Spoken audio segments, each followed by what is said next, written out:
ઓમ બરાબર છે.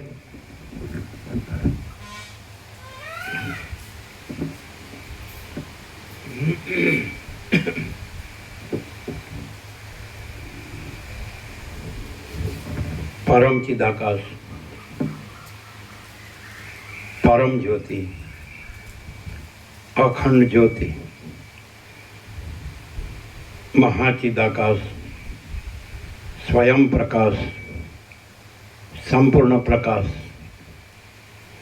પૂર્ણ બ્રહ્મ, અનંત તેજઘન, અનંત ચિદઘન, પરમાકાશ, કેવલ, અનંત, શુદ્ધ, તેજઘન, પરમાકાશ, અખિલ આત્મા, પૂર્ણ બ્રહ્મ, પરમાત્મા, પરમ ચિદાકાશ, પરમ જ્યોતિ, અખંડ જ્યોતિ, અનંત, પૂર્ણ, પરમ ચિદાકાશ, પરમ શાંતિ, स्वयं सिद्ध, स्वयं प्रकाश, स्वयं पूर्ण, स्वस्वरूप, यही सब कुछ है, इसके सिवा कुछ नहीं है।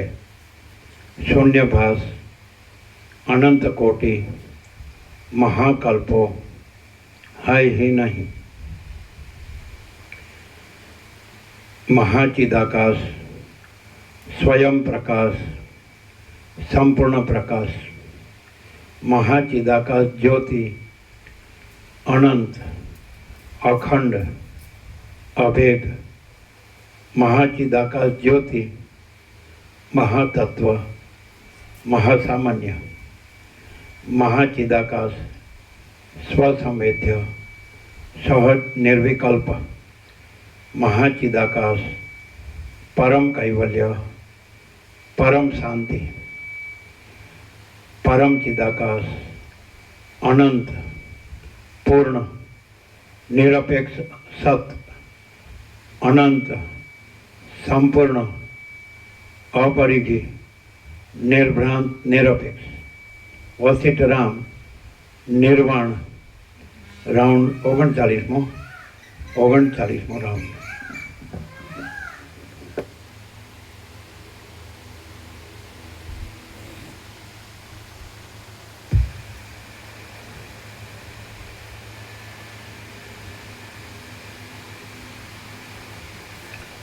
आद्य परब्रह्म सद्गुरु देव की जय। ओम श्री परमात्मने नमः। श्री योग वासिष्ठ महारामायण निर्वाण प्रकरण पूर्वार्ध सर्ग 9मो विद्या अने अविद्याना स्वरूपનું વર્ણન પેજ નંબર 845 सर्ग 9मो विद्या अने अविद्याना स्वरूपનું વર્ણન। आ 9મા સર્ગમાં ત્રણ ગુણોના વિભાગનું સદાશિવ વગેરેના શુદ્ધ સત્વમયપણાનું, વિદ્યાના તથા અવિદ્યાના સ્વરૂપનું અને સર્વથી રહિત શુદ્ધ બ્રહ્મતત્વનું નિરૂપણ કરવામાં આવશે।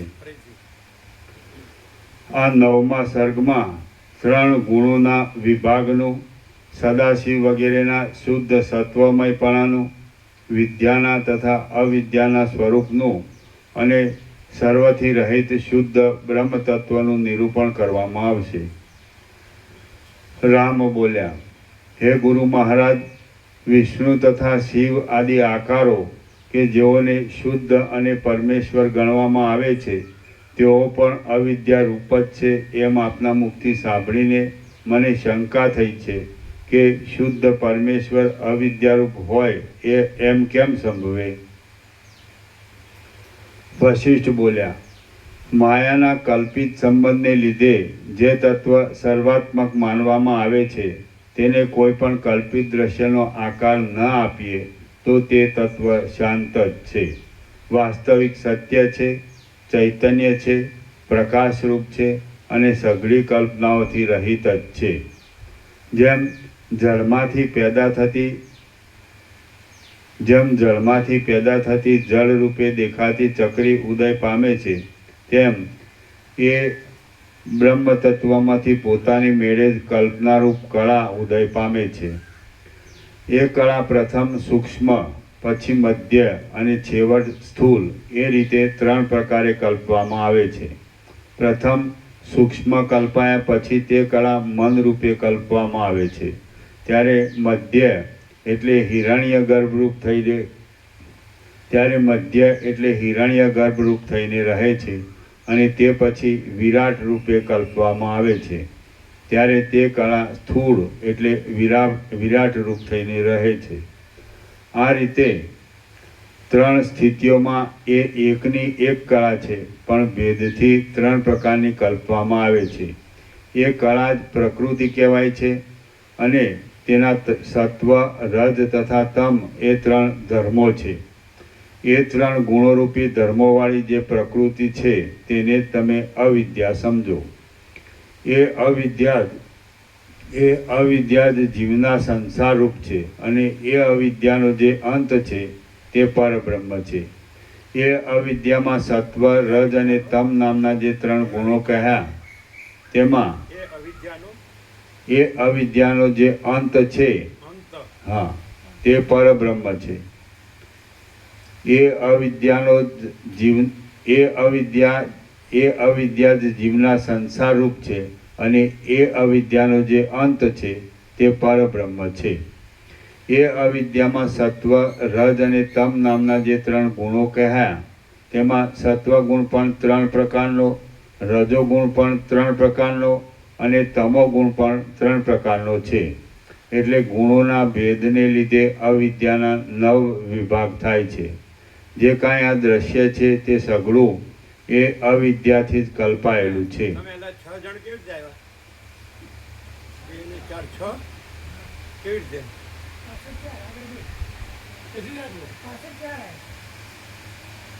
પાછળ 4 कैसे बहु कैसे कैसी जगह दोना कहीं 6 जन आता है यार, कहीं आता है 6 जन तो आता है मैं એમ?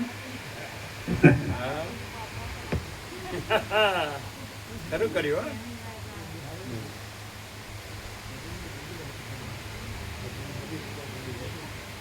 ના પણ ઘરે કરનાર હોય તો લાભ લઈ શકાય. ઘરે કરનાર હશે ને?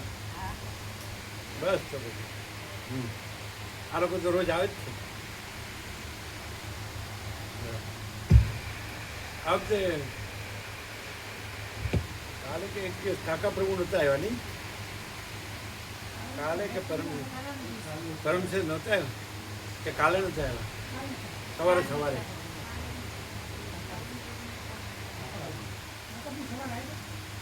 એક દિવસ નહોતા આવ્યા.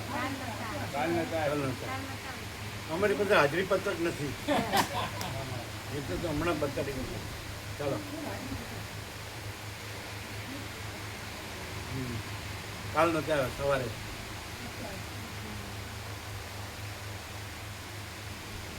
પછી આ રવિવારે દિલીપ પ્રભુ નહોતા આવ્યા. દર વખતે પેલા બોર્ડ આ લગાડવામાં હર્ષદ પ્રભુ આવ્યા હતા રવિવારે. ચાલો આ વખતે આપ્યું છે આજે વચનામૃત. એક જ છત્રાક્ષરમાં બધું આવી જાય.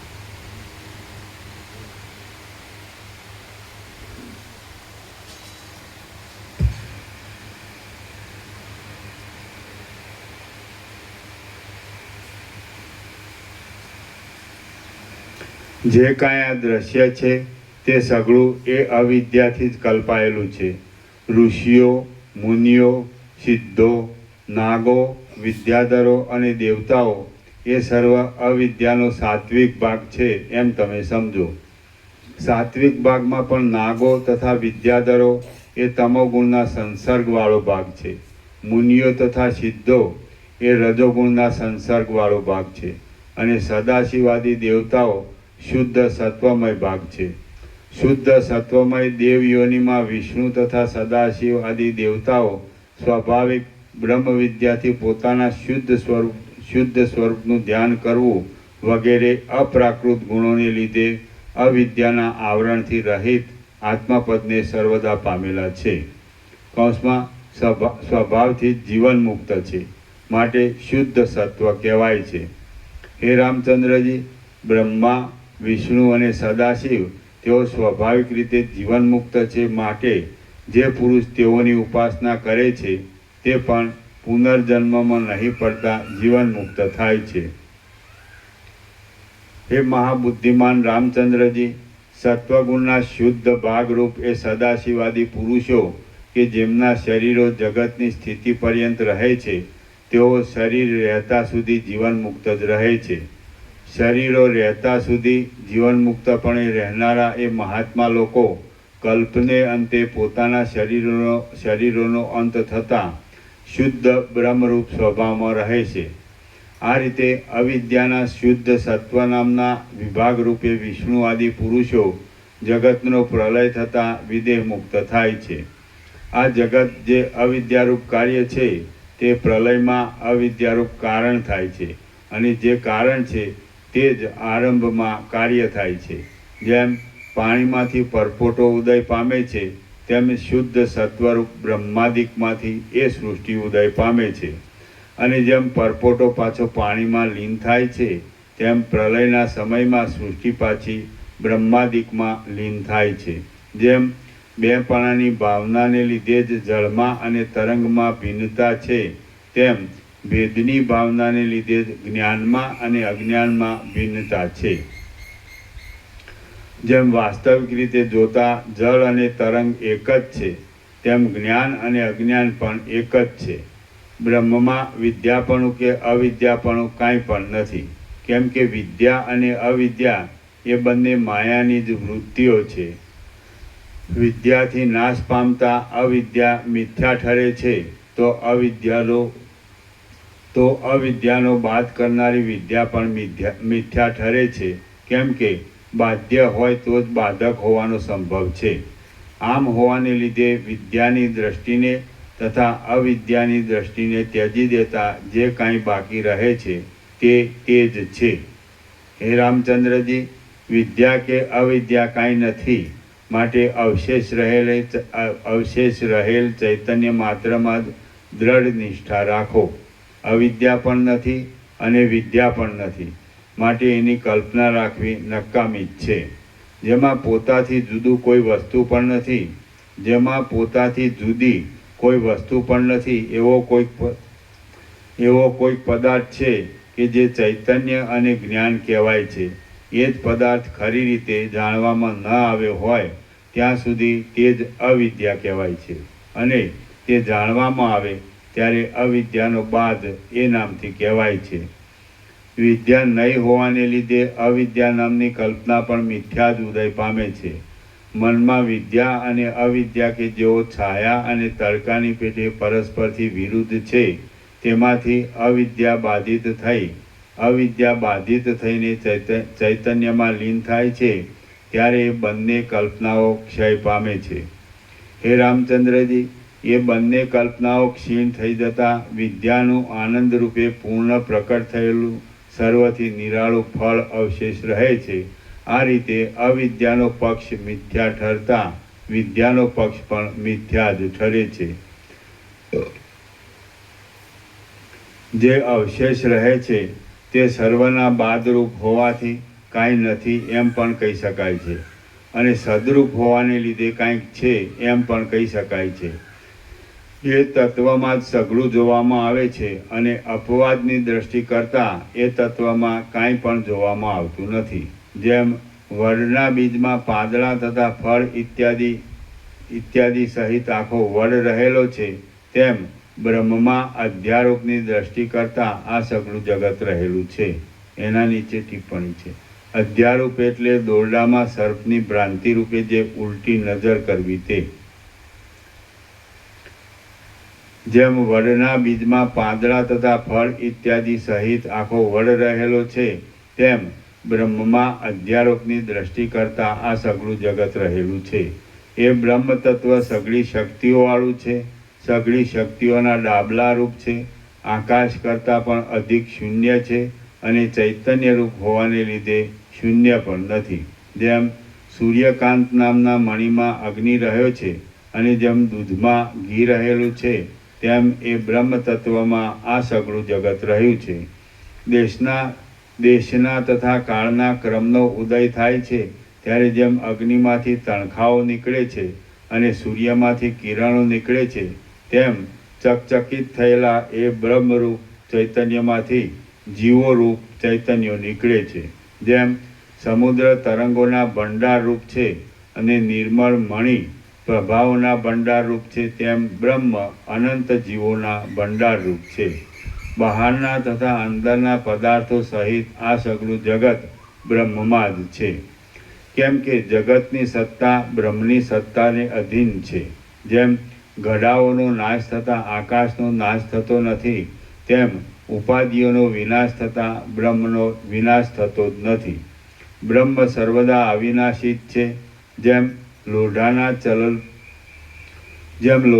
ચલનમાં લોહ ચુંબક અકર્તા છે તો પણ તેનું કર્તાપણું કહેવામાં આવે છે, તેમ જગતની ઉત્પત્તિ વગેરેમાં બ્રહ્મ અકર્તા છે તો પણ તેનું કર્તાપણું કહેવામાં આવે છે.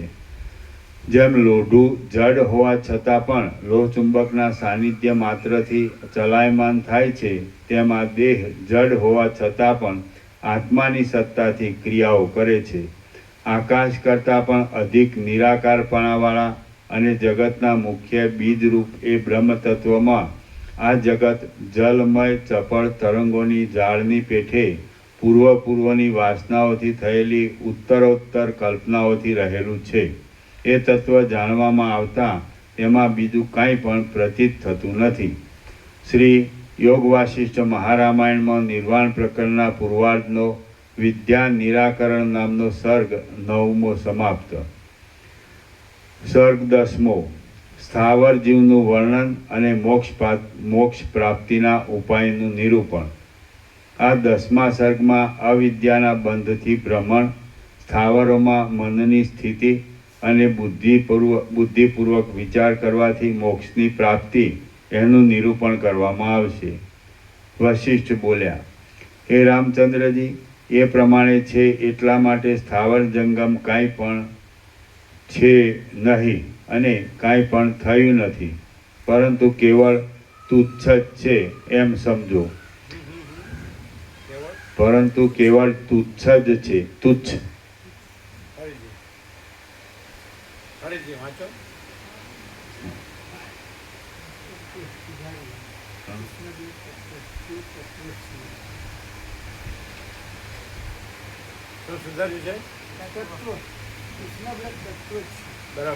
વશિષ્ઠ બોલ્યા, હે રામચંદ્રજી, એ પ્રમાણે છે એટલા માટે સ્થાવર જંગમ કાંઈ પણ છે જ નહીં અને કાંઈ પણ થયું નથી, પરંતુ કેવળ તુચ્છ જ છે એમ સમજો. તત્વ.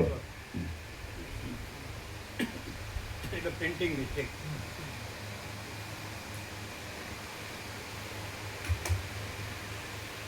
પરંતુ કેવળ તત્વ જ છે એમ સમજો. બ્રહ્મમાં બીજી વસ્તુ હોવા ન હોવા વિશેની કાંઈ કલ્પના જ નથી. માટે જીવ વગેરે સઘળું મિથ્યા જ છે. તે છતાં તમે કોને ઈચ્છો છો? દેહમાં અને બાહ્ય ભોગોમાં અહમતા મમતારૂપ જે સંબંધ કહેવામાં આવે છે તે વિશે વિચાર કરતાં જેમ દોરડામાં સર્પની ઉલટી બુદ્ધિ થવાથી સર્પને લેવા જતાં સર્પ હાથ આવતો જ નથી, તેમ તે સંબંધ હાથ આવતો જ નથી. નહીં જણાયેલો આત્મા જ જગતરૂપ ભ્રાંતિપણાને પામેલો છે. જો જાણવામાં આવે તો જે જગત છે તે આત્મા થઈ જાય છે, કે જે આત્મા સઘળા દ્રશ્યોની મર્યાદાની છેલ્લી સીમારૂપ છે. જે ચૈતન્ય છે તે જ દ્રશ્યરૂપ કલ્પિત મેલના સંબંધની અવિદ્યા કહેવાય છે. જો બાધ દ્વારા તેને સઘળી ઉપાધિઓથી રહિત જોવામાં આવે તો તે વાસ્તવિક રીતે સર્વ દ્રશ્યોથી રહિત થઈ જાય છે. જીવ ચિત્તમય છે.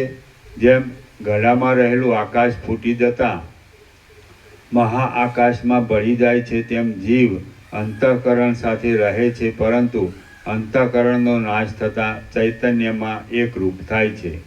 આ આત્મા બાળકની જેમ ચિત્તની ગતિ વગેરે ધર્મોને પોતામાં માની લે છે. ચિત્ત ચાલતું હોય ત્યારે પોતાને ચાલતો માને છે અને ચિત્ત સ્થિર હોય ત્યારે પોતાને સ્થિર માને છે.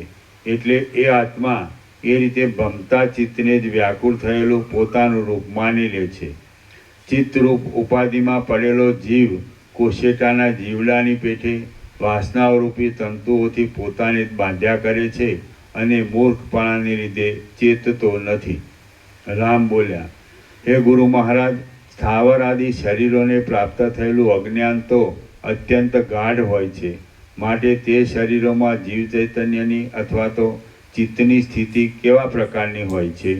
વશિષ્ઠ બોલ્યા, આ સ્થાવરોમાં જે જીવ ચૈતન્ય રહે છે તે સુખ દુઃખના અનુભવવાળા મનને અને વિવેક વિચારવાળા મનના ભાવને પામતું નથી. જેમાં અંતઃકરણની ક્રિયાઓ શાંત હોવાથી સુખ દુઃખ ટાળવાની શક્તિ હોતી નથી. એટલે તે જીવ ચૈતન્ય અતિ કષ્ટ પામે છે અને મુક્તિ તેનાથી અતિશય દૂર હોય છે. આ સ્થાવર શરીરોમાં કર્મેન્દ્રિયો, જ્ઞાનેન્દ્રિયો અને અંતઃકરણ હોતા નથી. તેમાં કેવળ ચૈતન્ય સત્તા જ છે.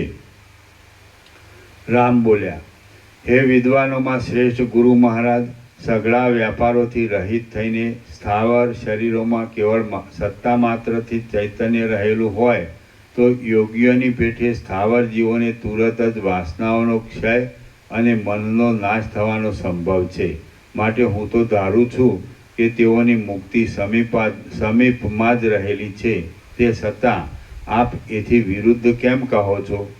વશિષ્ઠ બોલ્યા, જગતના સ્વરૂપનો બુદ્ધિપૂર્વક વિચાર કરીને યથાર્થ આત્મતત્વના અવલોકનથી જો એક જ સત્તા સર્વમાં અખંડ રીતે ઓતપ્રોત રહેલી છે એવો અનુભવ થાય તો જ એ મોક્ષ થયો કહેવાય છે. જગતના સ્વરૂપનો બુદ્ધિપૂર્વક વિચાર કરીને યથાર્થ આત્મતત્વના અવલોકનથી જો એક જ સત્તા સર્વમાં અખંડ રીતે ઓતપ્રોત રહેલી છે એવો અનુભવ થાય તો જ એ મોક્ષ થયો કહેવાય છે. એ આત્મતત્વને જાણીને ઉત્તમ રીતે વાસનાઓનો પરિત્યાગ થતાં જે સત્તા સામાન્ય રૂપપણું થાય છે એ જ કૈવલ્ય પદ કહેવાય છે. એ આત્મતત્વને જાણીને ઉત્તમ રીતે વાસનાઓનો પરિત્યાગ થતાં જે સત્તા સામાન્ય રૂપપણું થાય છે એ જ કૈવલ્ય પદ કહેવાય છે. મહાત્માઓની સાથે વેદાંત શાસ્ત્રોનો વિચાર કરીને મનનપૂર્વક નિધિધ્યાસથી આત્મતત્વનું અવલોકન કરીને જે સત્તા સામાન્યમાં સ્થિતિ પ્રાપ્ત થાય છે એ જ સ્થિતિ પરબ્રહ્મ છે એમ કહેવામાં આવે છે. સ્થાવર શરીરમાં તો બીજમાં અંકુરની પેઠે વાસના અંદર સૂઈ રહેલી અને અત્યંત મંદ ભણાવાળી જ હોય છે.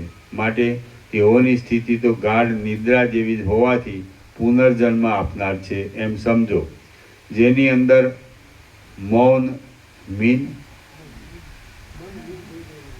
જેની અંદર મન લીન થઈ ગયેલું હોય છે અને વાસનાઓ ચારે બાજુ સૂઈ ગયેલી હોય છે. એવી ગાઢ નિદ્રાના જેવી સ્થાવરોની સ્થિતિ પાષાણ વગેરેની પેઠી વૃત્તિઓથી રહિત હોવા છતાં પણ પુનર્જન્મના સેંકડો દુઃખ આપનારી છે. ગાઢ નિદ્રા જેવા પદને પ્રાપ્ત થયેલા અને તેથી જ વૃત્તિઓથી રહિત રહેનારા આ સ્થાવરાદિક જીવો તો વારંવાર જન્મો પામવાને જ યોગ્ય છે. હે રામચંદ્રજી, જેમ બીજોમાં અંકુર આદિ રહે છે અને માટીના પુંજમાં ગળો રહે છે તેમ સ્થાવરોની અંદર પોતપોતાની વાસના રહેલી છે. જેમાં બીજ જેવી પણ વાસના રહે છે એવી ગાઢ નિદ્રા જેવી સ્થિતિ કદી પણ મોક્ષ આપનારી થતી નથી. જે સ્થિતિમાં જ્ઞાનરૂપ અગ્નિથી બળી ગયેલી શક્તિવાળી વાસના હોય છે તે જ જીવન મુક્તિ કહેવાય છે. વાસના, અગ્નિ, કરંજ, રોગ, શત્રુ, સ્નેહ, વેર અને ઝેર એ સર્વનો અવશેષ રહી ગયેલો થોડોક ભાગ પણ દુઃખદાયી થઈ પડે છે. જેની વાસનાઓની શક્તિ બળી ગયેલી હોય એવો અને સત્તા સામાન્ય રૂપે રહેલો પુરુષ પણ જીવતા પણ દુઃખ ભોગવતો નથી અને મૂવા પછી પણ ફરી દુઃખ ભોગવતો નથી. સ્થાવર આદિ પદાર્થોમાં ચૈતન્યનું અત્યંત આવરણ કરનારી અને સુષુપ્તિના જેવા ધર્મવાળી વાસના બીજ રૂપે જેમ બીજમાં અંકુર શક્તિ રૂપ રસ રહે છે તેમ સર્વદા રહેલી હોય છે. વાસના બીજોમાં પૃથ્વીના તથા જળના યોગથી ઉદય પામે છે. પથરા વગેરેમાં જળપણા રૂપે તથા કઠણપણા રૂપે તે રહેલી છે. રત્ન આદિ ઉત્તમ પદાર્થોમાં તે મનનું આકર્ષણ કરનારપણા રૂપે રહેલી છે. ભસ્મમાં તે કાષ્ઠ વગેરેના નાશ રૂપે રહેલી છે. ધૂળમાં તે અણુ રૂપે રહેલી છે. શ્યામ પદાર્થોમાં તે શ્યામપણા રૂપે રહેલી છે અને ખડગોમાં તે તીક્ષ્ણ ધાર રૂપે રહેલી છે. ચૈતન્ય શક્તિ તો ઘટપટ આદિ સઘળા પદાર્થોમાં સત્તા સામાન્ય રૂપે રહેલી છે કે જેથી વાસનાની સત્તા પણ વિચાર કરતાં જુદી પાડી શકાતી નથી. એ પ્રમાણે જેમ મેઘની ઝાડથી ઢંકાયેલી વર્ષા ઋતુ સઘળા આકાશને ભરપૂર કરીને રહે છે તેમ ચૈતન્ય શક્તિ સઘળા દ્રશ્યોની સ્થિતિને ભરપૂર કરીને રહેલી છે. મેં સારી પેઠે વિચારેલું આ ચૈતન્ય શક્તિનું સ્વરૂપ તમને કહ્યું કે જે સ્વરૂપ સર્વથી રહિત હોવા છતાં સર્વમાં વ્યાપક છે અને સત્ય હોવા છતાં મિથ્યાભૂત માયાના વિકારોના સ્વરૂપને પામેલા જેવું છે. આ ચૈતન્ય શક્તિ ન જોવામાં આવેલી હોય ત્યાં સુધી સંસારરૂપી ભ્રમ થયા કરે છે અને જોવામાં આવે તો તરત જ સઘળા દુઃખોનો નાશ કરે છે. આ ચૈતન્ય શક્તિનું અથવા આત્માનું અદર્શન છે તેને જ પંડિતો અવિદ્યા કહે છે. અવિદ્યા જગતના કારણરૂપ છે એટલે કે અવિદ્યાથી સઘળું થાય છે. અવિદ્યા કે જે વાસ્તવિક જોતા સ્વરૂપ વગરની જ છે તેનું અવલોકન કરવામાં આવે કે તરત જ જેમ હિમની કણી તડકામાં પીગળી જાય છે તેમ તે અવિદ્યા પીગળી જાય છે. અવિદ્યા કે જે વાસ્તવિક જોતા સ્વરૂપ વગરની જ છે તેનું અવલોકન કરવામાં આવે કે તરત જ જેમ હિમની કણી તડકામાં પીગળી જાય છે તેમ તે અવિદ્યા પીગળી જાય છે. જેમ નિદ્રામાંથી જાગતો માણસ પોતાના અંતઃકરણમાં ભૂતકાળનો વિચાર કરે છે એટલામાં તેની નિદ્રા દૂર થાય છે અને જેમ રજ્જુ સર્પાદિક આ સત્ય છે કે મિથ્યા છે એમ વિચાર ઉપર લેવામાં આવે તેટલામાં ક્ષીણ થઈ જાય છે તેમ અવિદ્યા પણ જરાક વિચાર ઉપર લેવામાં આવે તેટલામાં જ અંધકારની પેઠે પ્રકાશ વડે ક્ષીણ થઈ જાય છે. જેમ માણસ અંધકારનું રૂપ જોવાની ઈચ્છાથી હાથમાં દીવો લઈને આવે કે તરત જ અંધકાર લીન થઈ જાય છે તેમ અવિદ્યાનું અવલોકન કરવામાં આવે કે તરત જ અવિદ્યા સહિત સઘળું જગત અગ્નિના તાપથી ઘીની પેઠે લીન થઈ જાય છે. જેમ દીવો લાવવામાં આવતા જ અંધકારનું રૂપ કશું ન દેખાતા નિર્મળ સ્વરૂપવાળો કેવળ પ્રકાશ જ ઉદય પામે છે તેમ અવિદ્યાનું અવલોકન કરવા માંડતા જ અવિદ્યા નાસીને ક્યાંય જતી રહે છે અને કેવળ આત્મપ્રકાશ જ ઉદય પામે છે. તુચ્છ હોવાને લીધે મિથ્યા રૂપવાળી અવિદ્યા વિચાર ન કરવાથી જ જોવામાં આવે છે. જેમ પ્રકાશ પ્રાપ્ત થતો અંધકાર જોવામાં આવતો નથી તેમ વિચાર પ્રાપ્ત થતાં અવિદ્યા જોવામાં આવતી જ નથી. જો અંધકારને વસ્તુરૂપ માનતા હો તો પ્રકાશ આવવાથી તેનો નાશ થતો નથી પણ તે અદૃશ્ય થાય છે એમ માનો. પરંતુ અવિદ્યાનું અવસ્તુપણું તો સિદ્ધ જ છે માટે વિચાર પ્રાપ્ત થવાથી તેનો બાધ જ થાય છે એમ માનવું જોઈએ. જેમ રજ્જુ સર્પાદિકનું અવલોકન કરવામાં આવે નહીં ત્યાં સુધી તેનું ખરું તત્વ જોવામાં આવતું નથી પણ અવલોકન કરવામાં આવતા જેવું હોય તેવું જણાઈ રહે છે તેમ અવિદ્યાનું અવલોકન કરવામાં આવે નહીં ત્યાં સુધી તેનું ખરું તત્વ કૌંસમાં અસતપણું જોવામાં આવતું નથી પણ અવલોકન કરવામાં આવે કે તરત જ જણાઈ રહે છે. રુધિરના માંસના તથા અસ્થિઓના યંત્રરૂપ આ દેહમાં હું કોણ છું એવી રીતે પોતાથી વિચાર કરવામાં આવે કે તરત અવિદ્યા સહિત સઘળું જગત બાધિત થઈ જાય છે.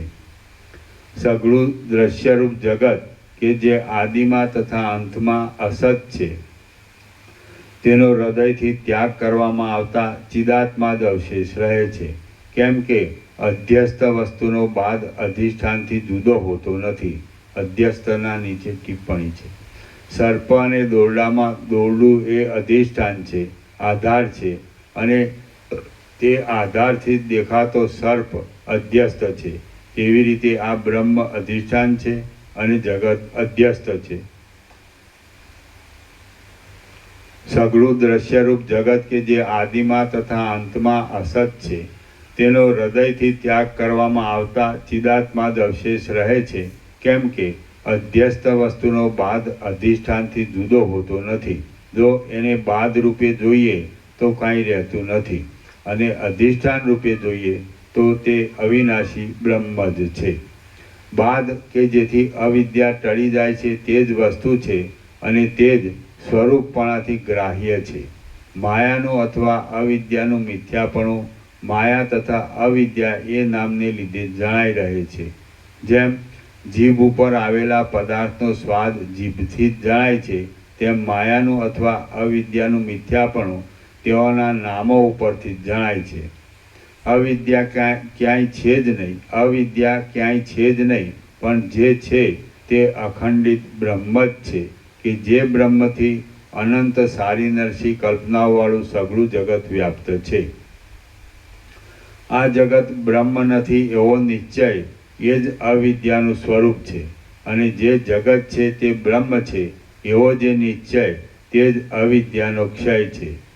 ઘટ, પટ તથા ગાડું ઇત્યાદિ સ્વરૂપે પ્રતીત થતું આ જગત ચિદાત્મા નથી પણ બીજું છે, એવી રીતની જે આરોપિત દ્રષ્ટિ છે તે જ અવિદ્યા છે. અને ઘટ, પટ તથા ગાડું ઇત્યાદિ સ્વરૂપે પ્રતીત થતું આ જગત ચિદાત્મા જ છે પણ બીજું કાંઈ નથી, એવી રીતની જે સન્માત્ર દ્રષ્ટિ તે જ અવિદ્યાનો નાશ છે. શ્રી યોગ વાસિષ્ઠ મહારામાયણમાં નિર્વાણ પ્રકરણના પૂર્વાર્ધનો જીવનમુક્તની સ્થિતિનું સામાન્ય વર્ણન નામનો સર્ગ 10મો સમાપ્ત. સર્ગ 11મો જીવનમુક્તોની સ્થિતિનું સામાન્ય વર્ણન. આ 11મા સર્ગમાં વિષ્ણુ તથા શિવ આદિ મહાત્માઓ સઘળું બ્રહ્મ છે એવી જે દ્રષ્ટિથી જીવનમુક્ત થઈને રહેલા છે તે દ્રષ્ટિનો રામને ઉપદેશ કરવામાં આવશે. વશિષ્ઠ બોલ્યા, હે રામચંદ્રજી, હું વારંવાર તમને એનો એ ઉપદેશ કરું છું તે તમારા બોધની દ્રઢતાને માટે કરું છું. કેમ કે વારંવારના અભ્યાસ વિના આત્મ સ્વરૂપની ભાવના ખીલતી નથી. જેનું અવિદ્યા એ બીજું નામ છે એવું અજ્ઞાન બલવત્તર છે, અને હજારો જન્મોજન્મથી ઉઠેલું હોવાને લીધે બહુ જ ઘાટું થઈ ગયેલું છે. માટે તેનો નાશ એકવારના ઉપદેશથી થઈ શકે નહીં. દેહની સ્થિતિની દશામાં બહારના તથા અંદરના પદાર્થો સહિત અજ્ઞાન સઘળી ઇન્દ્રિયોથી અનુભવવામાં આવે છે, અને દેહની મરણની દશામાં સાક્ષીથી અનુભવાય છે. માટે અત્યંત પ્રબળપણાને પામેલું છે. આત્મજ્ઞાન તો કોઈ પણ ઇન્દ્રિયોના વિષયરૂપ નથી, અને મનથી તથા પાંચે જ્ઞાનેન્દ્રિયોથી પર થાય ત્યારે જ આત્મતત્વનો અનુભવ થાય છે. માટે દુર્લભ છે. ઇન્દ્રિયોની વૃત્તિ મર્યાદાથી પર હોવાને લીધે આત્મતત્વ પ્રત્યક્ષ પ્રમાણોથી સમજી શકાય તેમ નથી. માટે તે જીવથી અનુભવાતું નથી.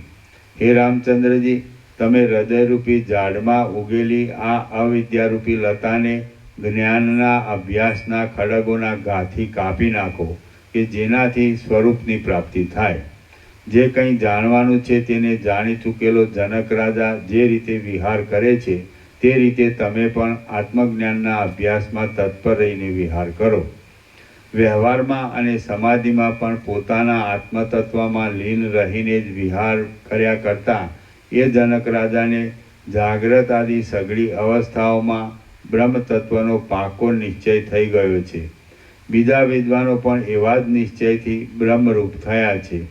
વિષ્ણુ તે યોનિઓમાં અવતારો ધારણ કરે છે, તે છતાં પણ જે નિશ્ચયને લીધે અવતારો સંબંધી દુઃખોના સ્પર્શને પણ પ્રાપ્ત થતા નથી તે નિશ્ચય જ બ્રહ્મવેત્તાપણું કહેવાય છે. હે રામચંદ્રજી, સર્વદા સ્ત્રીની સાથે જ રહેનારા સદાશિવનો જે નિશ્ચય છે અને રાગથી રહિત રહેનારા બ્રહ્માનો પણ જે નિશ્ચય છે તે નિશ્ચય તમને પ્રાપ્ત થાવ. જીવન મુક્તપણાથી રહેનારા બૃહસ્પતિ, શુક્રાચાર્ય, સૂર્ય, ચંદ્ર, પવન, અગ્નિ, નારદ, પુલત્સ્ય, હું, અંગિરા, પ્રચેતા, ભૃગુ, ક્રતુ, અત્રિ, શુકદેવજી અને બીજા પણ બ્રહ્મર્ષિઓ તથા રાજર્ષિઓ, તેઓના જે નિશ્ચય છે તે નિશ્ચય તમને પ્રાપ્ત થાવ. રામ બોલ્યા, હે ગુરુ મહારાજ, એ મોટી બુદ્ધિવાળા વિષ્ણુવાદી ધીર લોકો કે જે નિશ્ચયથી શોક રહિત થઈને રહેલા છે તે નિશ્ચય મને વિગતવાર જણાવો. વશિષ્ઠ બોલ્યા, જ્ઞેયને, જ્ઞેયના નીચે ટિપ્પણી છે, દેખાતા અને અનુભવાતા સઘળા દ્રશ્ય પદાર્થો. વશિષ્ઠ બોલ્યા, જ્ઞેયને સંપૂર્ણ રીતે જાણી ચૂકેલા હે મહાવીર રાજકુમાર, તમે એ લોકોના નિશ્ચયનું પૂછ્યું, માટે તેઓના નિશ્ચય વિશે હું અહીંયા ફરક છે. નીચે જ્ઞેયનો અર્થ આપ્યો છે ખોટો છે. જ્ઞેય એટલે જાણવા યોગ્ય પરબ્રહ્મ, દ્રશ્ય નહીં.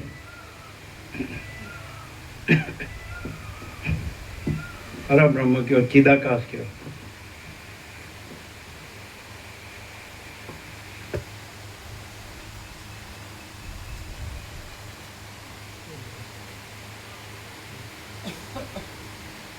એટલે પ્રકરણ અનુસાર અર્થ બદલાય. અહીંયા આભાસનો અર્થ લઈએ જ્ઞેય, તો આ જે જણાય છે બુદ્ધિને, જે જણાય છે એ દ્રશ્ય. પણ અધિષ્ઠાનનો અર્થ થાય, અધ્યસ્થનો અર્થ થાય તો આ જગત, અને અધિષ્ઠાનનો અર્થ થાય જ્ઞેય, તો જાણવા યોગ્ય તત્વ એટલે બ્રહ્મ. એટલે અહીંયા જ્ઞેય શબ્દ, જે જ્ઞેયને તમે જાણો છો, માટે બ્રહ્મને જાણો છો, એટલે અહીંયા બ્રહ્મ અર્થ થાય.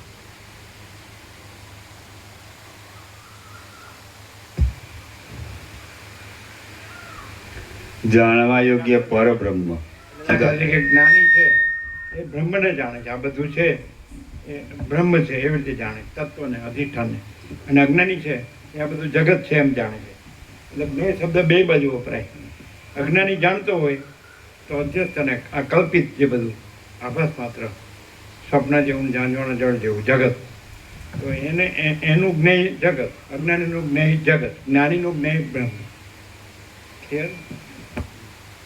એવું શું છે કે આમ તમે આ બધું ન કરવું પડે અને સહજ એમ કે એ જ છે, બ્રહ્મ જ છે એવા રહી શકો, આમ કાંઈ કર્યા વગર. બોલો મુકુંદ પ્રભુ, આટલા બધા વર્ષોથી તમે સાંભળો છો, અભ્યાસ કરો છો, વિચાર કરો છો, બધું એ શાસ્ત્ર ગુરુને બધું, તો એવું શું છે કે કાંઈ કર્યા વગર સહજ એ જ છે એવા તમે રહી શકો. એને સ્મરણ કહો કે જે કહો એ બોધ કહો. એવું શું રહે કે જેથી એ પૂર્ણ છે એ જ. એટલે પછી આ હું પણ જુદું નહીં, જગત પણ જુદું નહીં. એટલે પછી અધિષ્ઠાન અધ્યસ્થના ભેદ પણ નહીં, અને અધિષ્ઠાન જ છે એટલે અધિષ્ઠાન જ રહ્યો, એમ કાંઈ કર્યા વગર પૂર્ણ જ રહ્યો. એવું શું છે જે સચ્ચિત આનંદ છે એ જ રહ્યો તમે. એવું કે આ બધું કરવું જ ન પડે. આ વાંચવાનું ને, લખવાનું ને, યાદ રાખવાનું ને, બોલવાનું ને, સાંભળવાનું ને, વિચારવાનું ને, સમજવાનું ને, કાંઈ રહે જ નહીં. બોલો.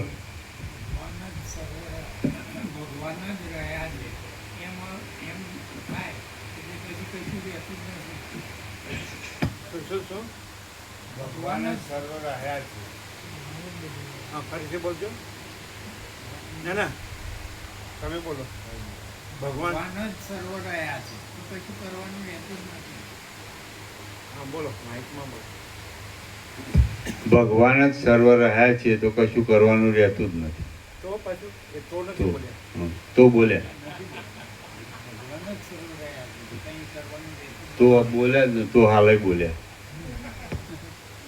તો બોલ્યા. આપણે કહ્યું છે ભગવાન બધું રહ્યા છે પણ તો નથી બોલ્યા. આપણે નર્મદા પરિક્રમા પૂરી કરી એટલે ગુરુચાર્ય જાડેશ્વર ચૌડે નીલકંઠ મહાદેવ પૂરી કરીને 17 દિવસ. એટલે જય પ્રભુ નીકળવાળા હતા ને એની બેટી હતી ને, એટલે એને કે લખી આપો. એટલે અમે લખી આપ્યું ભગવાન બધું રહ્યા છે, બસ પૂર્ણ વિરામ. બીજું કંઈ તો બહુ કાંઈ નહીં. ભગવાન બધું રહ્યા છે. કોણે જોયું હતું એ? અમે લખી આપીએ. તમે જોયું હતું ને? મામા પ્રભુ જોયું હતું. તમે જોયું? આટલું જ લખ્યું હતું, બીજું કાંઈ નહીં.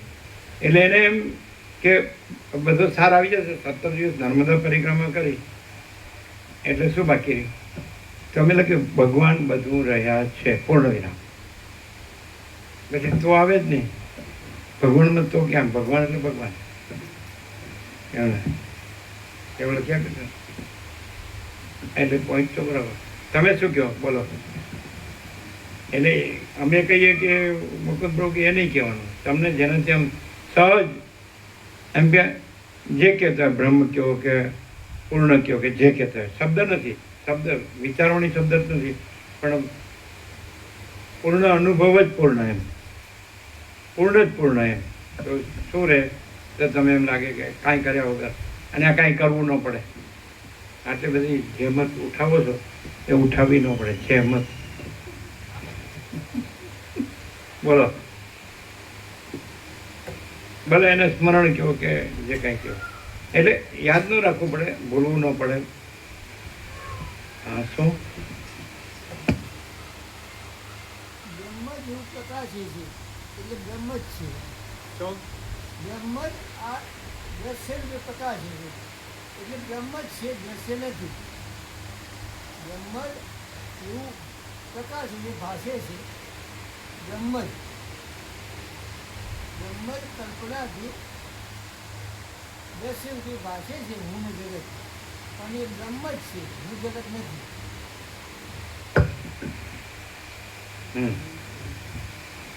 ચલો.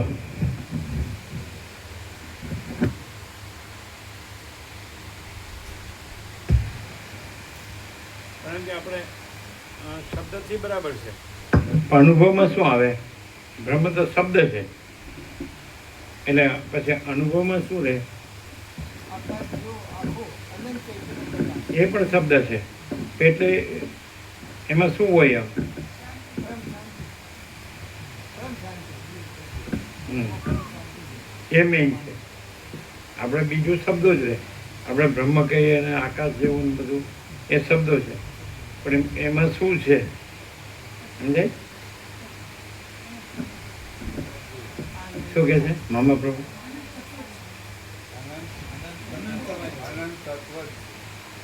હે? હા. અનંત તત્વ જ છે, તત્વ જ રહેલું છે.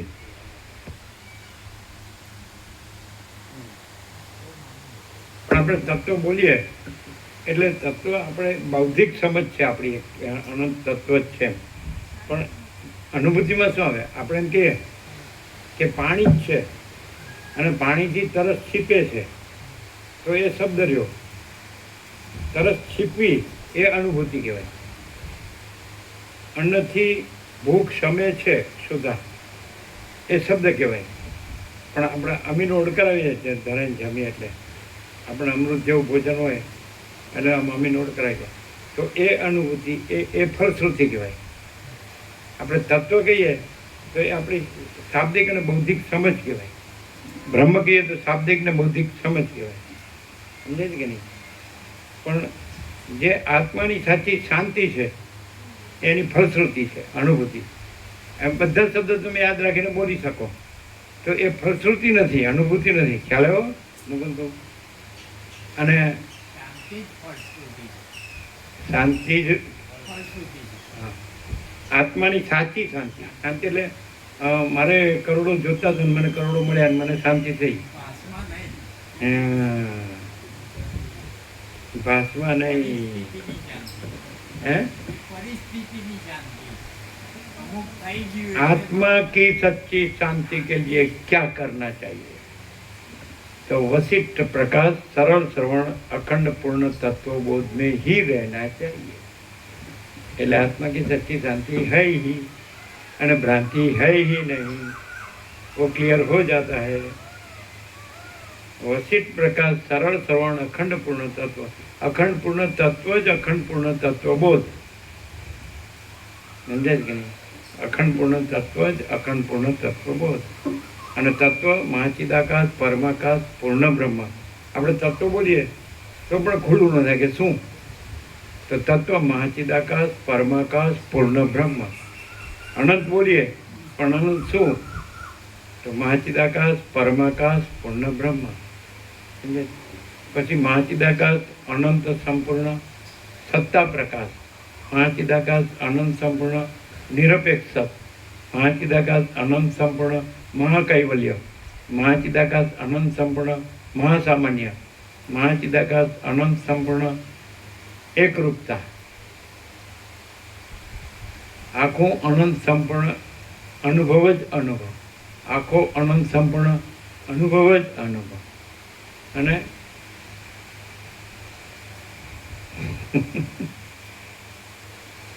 તુર્યાતીત અજરામર અખંડ અવિનાશી. તુર્યાતીત અજરામર અખંડ અવિનાશી. અને કીધું ને કે આખો અનંત પ્રકાશ છે, બીજું કાંઈ છે જ નહીં. આખો અનંત આનંદ છે, બીજું કાંઈ છે જ નહીં. આખી અનંત શાંતિ જ છે, બીજું કાંઈ છે જ નહીં. તો જો પ્રકાશ આનંદ ને શાંતિ નો તત્વ બોલીએ તો લુખા રહીએ. પણ પ્રકાશ જ હોય તો તત્વ બોલવાની જરૂર નહીં. તત્વ શબ્દ રહે. જો પ્રકાશ હોય તો તત્વ શબ્દની જરૂર નહીં. એ પ્રકાશ ફલશ્રુતિ છે. ક્લિયર થાય? આખો અનંત સંપૂર્ણ પ્રકાશ છે, બીજું કાંઈ છે જ નહીં. આખો અનંત સંપૂર્ણ આનંદ છે, બીજું કાંઈ છે જ નહીં. આયરું આખી અનંત શાંતિ જ છે, બીજું કાંઈ છે નહીં. હવે જો પ્રકાશ આનંદ ને શાંતિ હોય તો તત્વ શબ્દ પછી ત્યાં સમાઈ જાય ન રહે. તત્વ શબ્દ નિર્દેશ છે. અને પ્રકાશ આનંદ અને શાંતિ, આખો પ્રકાશ, આખો આનંદ, આખો અનંત સંપૂર્ણ પ્રકાશ, આખો અનંત સંપૂર્ણ આનંદ અને આખી અનંત સંપૂર્ણ શાંતિ એ રસ છે. રસ વસ્તુ એટલે પછી તત્વ શબ્દ વસ્તુ શબ્દ નિર્દેશ છે. સમજાય? અને ફલશ્રુતિ એટલે રસ શું છે? સાર. આખો અનંત સંપૂર્ણ પ્રકાશ છે, બીજું કાંઈ છે જ નહીં. આખો અનંત સંપૂર્ણ આનંદ છે, બીજું કાંઈ છે જ નહીં. આખી અનંત સંપૂર્ણ શાંતિ છે, શાંતિ જ છે, બીજું કાંઈ છે જ નહીં. આપણે આજ ને એટલે તત્વ બોલીએ આપણે. અને પ્રકાશ આનંદ ને શાંતિ નો હોય તો, અને પ્રકાશ આનંદ ને શાંતિ છે તો તત્વ શબ્દ ત્યાં સમાઈ જાય. નિર્દેશ છે, નિર્દેશ. નહીં ખ્યાલ આવ્યો? એટલે આમ બસ આખો આનંદ સંપૂર્ણ પ્રકાશ છે, આખો આનંદ સંપૂર્ણ આનંદ છે, આખી આનંદ સંપૂર્ણ શાંતિ જ છે. તો એ શબ્દ નથી, એ શબ્દ નિર્દેશ છે. અને શબ્દ નથી અને એ છે. ખ્યાલ આવે? અને એ ન હોય તો શબ્દ કાંઈ નથી. ખ્યાલ આવે? નહીં ખ્યાલ. એટલે પાણી પીવાથી તરસ છીપે છે, એ નિર્દેશ છે, એ શબ્દ છે. પણ આપણે આ શબ્દ ન હોય અને પાણી પીએ અને આપણને આમ એકદમ હાશ થાય, તૃપ્તિ. આ તો એ સમજાય? એટલે આપણે કે પાણી પીવાથી તરસ છીપે છે એમ બોલ્યા કરીએ, પણ પાણી પીએ નહીં, તરસ છીપે નહીં તો શબ્દો એવા છે. શબ્દોથી તૃપ્તિ ન થાય, સંતોષ ન થાય, શાંતિ આનંદ ન થાય. સમજાય? તો એ અનુભૂતિ છે. અનુભૂતિ સમજાય? તો અનુભૂતિ શું છે? અનંત પ્રકાશ, અનંત આનંદ, અનંત શાંતિ. આ અનુભૂતિ. પરમ ચિદાકાશ, પરમ જ્યોતિ, અખંડ જ્યોતિ. આ અનુભૂતિ. સવારે આવ્યું હતું ને કે તત્વવેતર જીવન મુક્તને સદા અખંડ જ્યોતિનું દર્શન થાય છે. આ તો આપણે કે તત્વ અખંડ જ્યોતિ છે તો એ નહીં, દર્શન, અનુભૂતિ અને પૂર્ણતા. અને પછી એની ખાતરી શું? કોઈ અભાવો નથી ને કોઈ ઈચ્છા નથી. અને પેલો ખાલી શબ્દ હોય તો અભાવ હોય, ઈચ્છા હોય, બે ઓળખાય. જ્ઞાની ને અજ્ઞાની બે ઓળખાય. જ્ઞાની પૂર્ણ હોય એટલે શબ્દ ન હોય, વિચારવાની શબ્દ ન હોય, બોલવાનું હોય, રમણે કીધું મૌન આખરી સત્સંગ છે, એટલે પૂર્ણ જ હોય, એટલે એમાં કોઈ અભાવની કોઈ ઈચ્છા ન. અને અજ્ઞાની બધું બોલે પણ અભાવની ઈચ્છા હોય તો એ બોલવાનું એ કાંઈ નથી, પણ એ જ છે અને એ જ અનુભવ છે, એ જ પૂર્ણતા છે, સમતા છે, તૃપ્તિ છે, સંતોષ છે, સમાધિ છે, કલ્યાણ છે, બધું બધું બધું સત છે, ચૈતન્ય છે, પ્રકાશ છે, આનંદ છે, પ્રેમ છે, શાંતિ છે, અમૃતત્વ છે, પૂર્ણતા છે, સમતા છે, તૃપ્તિ છે, સંતોષ છે, સમાધાન છે, કલ્યાણ છે, બધું જ ઓલન તો શબ્દ નથી, આ શબ્દો છે નથી, આ હોય, આ બધું હોય, પૂરેપૂરું હોય, આમ ભરપૂર, અનંત ભરપૂર, નિર્વિકલ્પ સ્વરૂપ અને એકદમ સ્વસમેધ્ય, પોતામાં એનો અનુભવ પોતાથી અનુભવ એવું. જેમ કે સૂર્ય અનુભવ તો સૂર્ય, આકાશ અનુભવ તો આકાશ, મહાસાગર અનુભવ તો મહાસાગર, એમ ચિદાકાશ અનુભવ તો ચિદાકાશ, અનંત ચિદા, એ અનુભૂતિથી ચિદાકાશ પોતાના અનુભવથી ચિદાકાશ રહ્યું હોય એવું. પછી ચિદાકાશ શબ્દ કહીએ તો એ નહીં, એટલે ત્યાં અનુભવ શબ્દ લાવીએ પછી ચિદાકાશમાં અનુભવ શબ્દ સમાઈ જાય તો પછી ખાલી શબ્દ તો રહે જ નહીં, અનુભવે સમાઈ જાય તો અનુભવ શબ્દ પણ નથી ને ચિદાકાશ શબ્દ પણ નથી. ખ્યાલ આવે છે મકન પ્રભુ? ત્યાં અનુભવ શબ્દ નથી, અનુભવ તો અનુભવ છે પણ એ સમાઈ જાય અને ચિદાકાશ શબ્દ એ સમાઈ જાય અને ચિદાકાશ રહ્યું છે, અનંત સુધી ચિદાકાશ રહ્યું છે. તો એવું જે રહ્યું છે એ તત્વવિદતા જીવન મુક્ત છે અને એ દ્રશ્યમાં સામાન્ય માણસ જેવો દેખાય. હવે એક બીજું એવું સરસ આવ્યું, નિત્ય નૂતન પ્રકાશ. એ કેમ વસીઠ એમ કીધું, જો વસીઠ છે ને એમાં નિર્દેશ આવે પછી એનું ઉઘાડ તો પ્રકાશથી જ થાય વધારે, સમજે? એમ કહી કે વસીઠ સૂત્ર છે, સમજે ને આ પ્રકાશ ભાષ્ય છે, એનું આખું ઉઘાડ છે. તો એક એમ કે વસીઠ એ તત્વવેતા જીવનનો સામાન્ય માણસ જેવો દેખાય. તો જો કેમ? એનું કારણ છે કે જેને આ દ્રશ્ય ભ્રાંતિ હોય તેને આભાસમાં, સમજાય છે કે નહીં, કોઈ વિશેષ દેખાવાનું મોહ હોય અને પેલામાં આભાસ ભ્રાંતિ ન હોય એટલે વિશેષ દેખાવાનો મોહ ન હોય, માટે સામાન્ય માણસ જેવો દેખાય. લ્યો આ ચોપડીમાં મળે નહીં, ચાલે. હું આવો દેખો તો એ સામાન્ય કેમ દેખાય? કારણ કે આભાસ ભ્રાંતિનો મોહ નથી, આભાસ ભ્રાંતિ નથી, હું આ નથી, આ જગત નથી, એટલે આમાં વિશેષ રૂપે દેખાવો પણ હું આવો દેખાવ, ખ્યાલ આવ્યો? હવે આ પાછું અંદર ન મળે, ચોપડી મળે. એ કેમ સામાન્ય માણસ જેવો લાગે? માણેકબાગ બોલ અમે ઘાસની લોનમાં ખુરશી પર બેઠા, સિમ્પલ, આ કાંઈ જબરું નહોતું કર્યું, અમે જ બેઠા. એટલે કેસા પ્રભુ દીના માતાજીના બાપુજી બંધ પહેલી વાર આવ્યા, પહેલો દિવસ. મારા સાહેબ ક્યારે આવશે? મારા સાહેબ ક્યાં છે? હમણાં આવશે.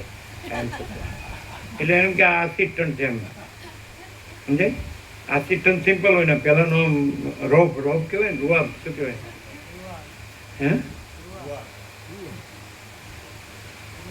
રૂઆબ એમ બધી એની સ્ટાઇલ હોય, ફેશન હોય, એક્શન હોય, શો હોય. અજ્ઞાની સંસારીમાં એવું હોય. અજ્ઞાની સંસારી કોઈ દિવસ સામાન્ય માણસ જેવો દેખાવાનું પસંદ નહીં કરે, સમજાય? તાપ લાગતો હશે તો ગરમ કપડાં પહેરશે, સમજાય? એવું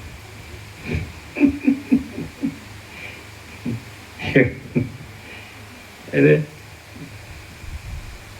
એ કોઈ તમે રણછોડ મહેસાણા બસમાં જતા હતા એટલે એને બધું પહેરેલું ટેરીકોટ. અમારું તો સિમ્પલ હતું, કોટન પાતળું. એટલે કે આ કેવો તાપ છે. અમે કીધું આ તમે પહેર્યું છે ને એ તમને અવાજ આવવા દેતું નથી. એટલે બધું આ શું છે, પશ્ચિમની બધી આંધળું અનુકરણ. એકચ્યુઅલી તમારે અહીંયા જે સમશીતોષ્ણ કટિબંધ છે એ સૂત્ર વસ્ત્ર માટે છે, સમજે? હવે તમે ટુંડ્ર પ્રદેશમાં બધું પહેરતા હોય, અહીં પહેરો તો એટલે -71 ડિગ્રી વાળું, સમજાય? એટલે આવી બધી મૂર્ખાઈ. એટલે સામાન્ય કેમ હવે ખબર પડી? કારણ કે જે આભાસ ભ્રાંતિ છે જ નહીં, એટલેનો મોહ છે જ નહીં. અને સિંહ ગાંધીજી એક જ પોતળી પહેરતા હતા, છે કે નહીં?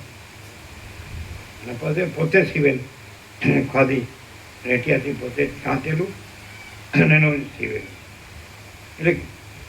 એટલે આ દેશ માટે હવે તમે જુઓ, આ બધા પહેરે છે એકદમ રેડીમેડ અને વોશ એન્ડ વેર, અને તમારે ઇસ્ત્રી કરાવવી ન પડે, સીધું હુકાવી દો એટલે એવું ને એવું. એટલે આમ કે હા દેખાવું જોઈએ આમ.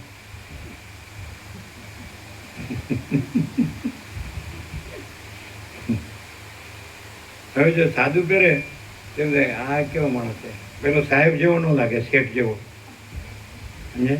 પેલો શેઠ જેવો ને સાહેબ જેવું લાગવું છે કે હું કાંઈ સિમ્પલ નથી, સામાન્ય નથી એમ. અને વસ્તી તો સામાન્ય છે એટલે એને ચાલે એમ. જે પરમ ચિદાકાશ પરમ જ્યોતિ અખંડ જ્યોતિ છે સામાન્ય, અને હવે તત્વથી અર્થ કરો તો એ સત્તા સામાન્ય. કે આ બધી જે અનંત વ્યાપક જે સત્તા છે, મહાસત્તા અથવા પરમ સત્તા જે પરબ્રહ્મ, તો એ સામાન્ય સમાનપણે રહેલું બ્રહ્મ સર્વત્ર સમાનપણે રહેલું અનંત અનંતપણે ભરપૂર, તો એ સામાન્ય.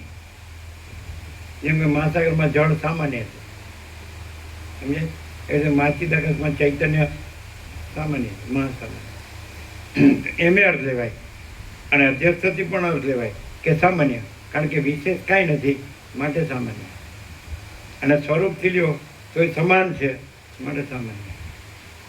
બોલો, છે ખ્યાલ આવ્યો? કેમ સામાન્ય? કેમ સામાન્ય? તત્વવેતા જીવન મુક્ત દ્રશ્યમાં સામાન્ય લાગે છે સામાન્ય માણસ. કેમ ખબર પડી? ના. શું ન પડી? ધ્યાન નહોતું? આ સાંભળ્યું નહીં? શું મુકુંદરો બોલો.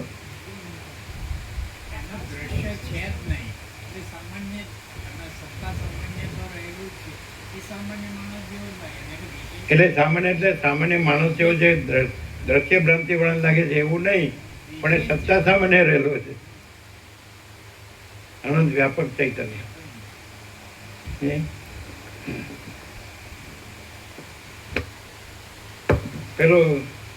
પેલો વિરક્ત જેવો દેખાવ કરે, સમજાય? કોઈ આસક્ત જેવો દેખાવ કરે એવું. પેલો કોઈ દેખાવ ન હોય, વિરક્તનો દેખાવ ન હોય ને આસક્તનો દેખાવ ન હોય, સમજાય?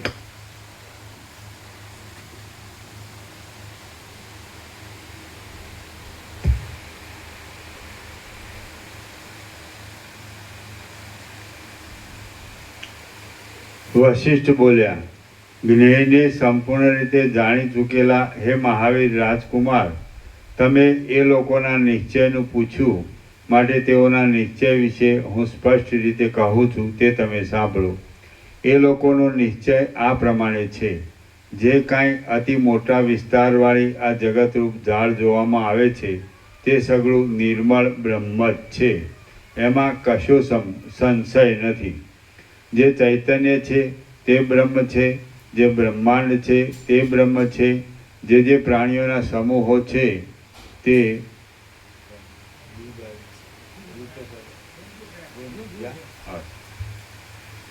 જે ચૈતન્ય છે તે બ્રહ્મ છે, જે બ્રહ્માંડ છે તે બ્રહ્મ છે, જે પ્રાણીઓના સમૂહો છે તે સર્વ બ્રહ્મ છે. હું બ્રહ્મ છું, મારો શત્રુ પણ બ્રહ્મ છે, મારા મિત્રો પણ બ્રહ્મ છે, મારા બાંધવો પણ બ્રહ્મ છે, અને ત્રણેય કાળ પર બ્રહ્મ છે. કારણ કે સઘળું બ્રહ્મરૂપ અધિષ્ઠાનમાં જ કલ્પના માત્રથી ઊભું થયેલું છે. જેમ સમુદ્ર તરંગોની હાર રૂપે પોતામાં જ સ્ફુરે છે, તેમ બ્રહ્મ તે પદાર્થો રૂપે પોતામાં જ સ્ફુરે છે. જે ગ્રહણ કરે છે તે પણ બ્રહ્મ જ છે, જેનું ગ્રહણ થાય છે તે પણ બ્રહ્મ જ છે, જે ભોગવે છે તે પણ બ્રહ્મ જ છે, અને જે ભોગવાય છે તે પણ બ્રહ્મ જ છે. બ્રહ્મ પોતાની માયા શક્તિથી અનેક વિવર્તો પામીને, વિવર્તોના નીચે ટિપ્પણી છે, એકને બદલે બીજાનો આરોપ થવો તેને વિવર્ત કહે છે. જેમ કે દોરડા રૂપે નહીં દેખાતા તેમાં સર્પની ભ્રાંતિ થવી તે. બ્રહ્મ પોતાની માયા શક્તિથી અનેક વિવર્તો પામીને જગત રૂપે જાણે વધ્યું હોય એમ જણાય છે. જે મારો શત્રુ છે તે પણ બ્રહ્મ જ છે અને હું પણ બ્રહ્મ જ છું. માટે જો મારા શત્રુથી કંઈ પણ મારું અપ્રિય થાય તો તે અપ્રિય પણ બ્રહ્મ છે. અપ્રિયનો કરનાર પણ બ્રહ્મ છે અને જે અપ્રિય થાય તે પણ બ્રહ્મ જ છે. તો પછી કોણે કોનું શું કર્યું? રાગ આદિ અવસ્થાઓ કે જે આકાશમાંના વૃક્ષની પેઠે કલ્પિત જ છે, અર્થાત સંકલ્પ નહીં કરવા માત્રથી નષ્ટ થઈ જાય છે, તેનો બ્રહ્મમાં શો પ્રસંગ છે? કશો નથી. ગમન તથા દર્શનાદિ ક્રિયાઓ સર્વરૂપ બ્રહ્મમાં જ કલ્પાયેલી છે. બ્રહ્મ જ સર્વ જગત રૂપે સ્ફુરે તો પછી સુખીપણું કે દુઃખીપણું શાથી હોય? બ્રહ્મમાં જ તૃપ્ત છે અને બ્રહ્મ બીજા કોઈમાં નહીં પણ બ્રહ્મમાં જ રહેલું છે. હું રૂપ બ્રહ્મમાં જ સ્ફુરે છે. હું કોઈ બીજા રૂપ નથી પણ બ્રહ્મરૂપ જ છું. ઘડો પણ બ્રહ્મ છે અને વસ્ત્ર પણ બ્રહ્મ છે. આ જે ફેલાયેલું જગત છે તે બ્રહ્મ જ છે અને તે બ્રહ્મ હું જ છું. આમ છે એટલા માટે મારામાં રાગના તથા દ્વેષના વિકારોની કલ્પના શી હોય? એ કલ્પના ખોટી જ છે. મરણરૂપી બ્રહ્મ યથેષ્ટ રીતે દેહરૂપી બ્રહ્મને પ્રાપ્ત થાય તો તેથી દુઃખીપણું વળી કેવું થાય? દુખિયાપણું તો રજ્જુમાં સર્પની ભ્રાંતિ થયા જેવું છે. સંભોગાદિના સુખરૂપી બ્રહ્મને દેહરૂપી બ્રહ્મ પ્રાપ્ત થતાં આ સુખ મને પ્રાપ્ત થયું એવી ખોટી કલ્પના શા માટે કરવી જોઈએ? જેમ જળમાં ઉઠેલા બે તરંગોમાં હાલતા જળ સિવાય બીજું કશું નથી, પણ જે કાંઈ છે તે તો માત્ર જળ છે. તેમાં તુંપણામાં અને હુંપણામાં સ્ફૂર્ણાત્મક બ્રહ્મ સિવાય બીજું કશું નથી, પણ જે કાંઈ છે તે બ્રહ્મ જ છે. જેમ વાસ્તવિક રીતે જોતા જળમાં તરંગો છે જ નહીં, તેમ વાસ્તવિક રીતે જોતા બ્રહ્મમાં તુંપણું કે હુંપણું છે જ નહીં. જેમ ચકરીનું મરણ કૌંસમાં નાશ થતાં પાણીમાં ક્યાંય પણ કશું પણ મળતું નથી, તેમ દેહરૂપ બ્રહ્મ મરણરૂપ બ્રહ્મપણાને પ્રાપ્ત થતાં બ્રહ્મમાં ક્યાંય કશું પણ મળતું નથી.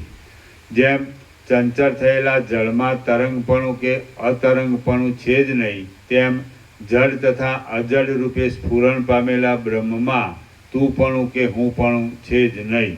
જેમ કડાપણું સુવર્ણનું થાય છે અને ચકરીપણું જળનું જ થાય છે, તેમ જળ પદાર્થોપણું તથા અજળ પદાર્થોપણું બ્રહ્મનું જ થયેલું છે. આ ચેતનરૂપ છે અને આ જળરૂપ છે એવો મોહ અજ્ઞાનીને જ થાય, પણ જ્ઞાનીને કદી થાય નહીં. જેમ આંધળાને આખું જગત આંધળું છે, તેમ અજ્ઞાનીને આખું જગત દુઃખના સમૂહમય છે. અને જેમ દેખતાને આખું જગત પ્રકાશમય છે, તેમ જ્ઞાનીને આખું જગત આનંદમય છે. જ્ઞાનીને જગત આનંદરૂપ અમૃત રસમાં તરબોળ થયેલું છે અને મૂર્ખને જગત અત્યંત દુઃખદાયી છે. જેમ હા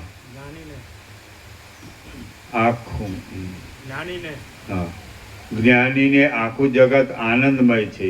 જ્ઞાનીને જગત આનંદરૂપ અમૃત રસમાં તરબોળ થયેલું છે અને મૂર્ખને જગત અત્યંત દુઃખદાયી છે. જેમ બાળકને રાત્રિ ભૂતપ્રેતવાળી જણાય છે અને જુવાનને ભૂતપ્રેત વગરની જણાય છે, તેમ અજ્ઞાનીને જગત દુઃખવાળું જણાય છે અને જ્ઞાનીને દુઃખ વગરનું જણાય છે. આ બ્રહ્મરૂપી અમૃતપૂર્ણ ઘડો કે જે સર્વદા સર્વ સ્થળોમાં એક જ રહેલો છે, તેમાં કાંઈ મરતું પણ નથી અને કોઈ જીવતું પણ નથી. જેમ સમુદ્રમાં ગમે તેવી ઉલટપાલટ થતાં તરંગાદિ કશું નષ્ટ પણ થતું નથી અને ઉત્પન્ન પણ થતું નથી, તેમ આત્મામાં ગમે તેવા સ્ફુરણો થતાં પ્રાણીઓનો સમૂહ નષ્ટ પણ થતો નથી અને ઉત્પન્ન પણ થતો નથી. આ છે અને આ નથી એ તો એક જાતની પોતાની પોતામાં જ ભ્રાંતિ છે. જેમ સ્ફટિકમણીની પ્રભા કુદરતી રીતે પોતાની મેળે સ્ફુર્યા કરે છે, તેમ આત્મશક્તિ પ્રયોજન વિના પણ પોતાની મેળે સ્ફુર્યા કરે છે. જગત રૂપે તથા તે પદાર્થોની શક્તિઓ રૂપે જે સ્ફુરણ થાય છે તે સ્ફુરણ બ્રહ્મ જ છે, અને તે બ્રહ્મ પોતાના જ અદ્વિતીય સ્વરૂપમાં રહેલું છે. જેમ પાણી તરંગોના કણો રૂપે પાણીમાં જ રહેલું છે, તેમ બ્રહ્મ અનેક પ્રકારના સ્ફુરણો રૂપે બ્રહ્મમાં જ રહેલું છે. જેમ મહાસાગરનું જળ તરંગાદિક જળથી જુદી સત્તાવાળું છે જ નહીં, તેમ શરીર વગેરે બ્રહ્મથી જુદી સત્તાવાળું છે જ નહીં. માટે શરીરના નાશથી બ્રહ્મનો નાશ થવો કેમ સંભવે? જેમ જે મોટો કણ છે, જે નાની કણી છે, જે નાનો તરંગ છે, જે મોટો તરંગ છે, જે ફીણ છે અને જે લહરી છે, તે સગળું જળમાં જળ જ છે. તેમ જે દેહ છે, જે કલ્પના છે, જે દ્રશ્ય છે, જે મરવું છે, જે જીવવું છે, જે મરવું છે, જે જીવવું છે, જે હર્ષ વિષાદ આદિની રચના છે અને જે ભોગ છે, તે સગળું બ્રહ્મમાં બ્રહ્મ જ છે. જેમ કડા વગેરે આકારોની વિચિત્ર રચના સુવર્ણથી ભિન્ન નથી, તેમ શરીરો વગેરેની વિચિત્ર રચના બ્રહ્મથી ભિન્ન નથી. એમાં મૂઢ લોકો જે ભિન્નપણાની ભાવના કરે છે તે ખોટી જ છે. મન, બુદ્ધિ, અહંકાર, શબ્દ, સ્પર્શ આદિ તન્માત્રાઓ અને ઇન્દ્રિયો એ સગળું બ્રહ્મથી ભિન્ન નથી, પણ બ્રહ્મ જ છે. માટે સુખ દુઃખ કશું છે જ નહીં. જેમ એક જ શબ્દ પર્વતની ગુફા વગેરેના સમીપમાં પડઘા રૂપે 2 વાર બોલાયેલા જેવો પ્રતીત થાય છે, તેમ એક જ બ્રહ્મ આ હું છું અને આ ચિત્ત છે ઇત્યાદિક નામરૂપોના ભેદને લીધે દ્વૈત રૂપે સ્ફુરે છે. નહીં જાણવામાં આવેલું બ્રહ્મ જ જીવપણાને તથા જગતપણાને પામેલા જેવું થઈ રહ્યું છે. જેમ સ્વપ્નમાં પોતાના ચિત્તથી પોતામાં જ સગળું કલ્પાય છે, તેમ બ્રહ્મમાં પોતાથી પોતામાં જ સગળું કલ્પાયેલું છે. જેમ સોનું સોના રૂપે ન જણાય તો માટી રૂપે પ્રતીત થાય છે, તેમ બ્રહ્મ બ્રહ્મ રૂપે જાણવામાં ન આવે તો જગત નામના મેલ રૂપે પ્રતીત થાય છે. સ્વયં પ્રભુ મહાત્મા જ બ્રહ્મ છે. સ્વયં પ્રભુ મહાત્મા જ બ્રહ્મ છે એમ બ્રહ્મજ્ઞો કહે છે.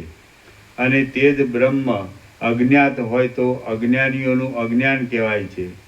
જેમ સોનું સોના રૂપે જાણવામાં આવે તો ક્ષણવારમાં સોનું થઈ જાય છે, તેમ બ્રહ્મ બ્રહ્મ ભાવથી જાણવામાં આવે તો ક્ષણવારમાં બ્રહ્મ થઈ જાય છે.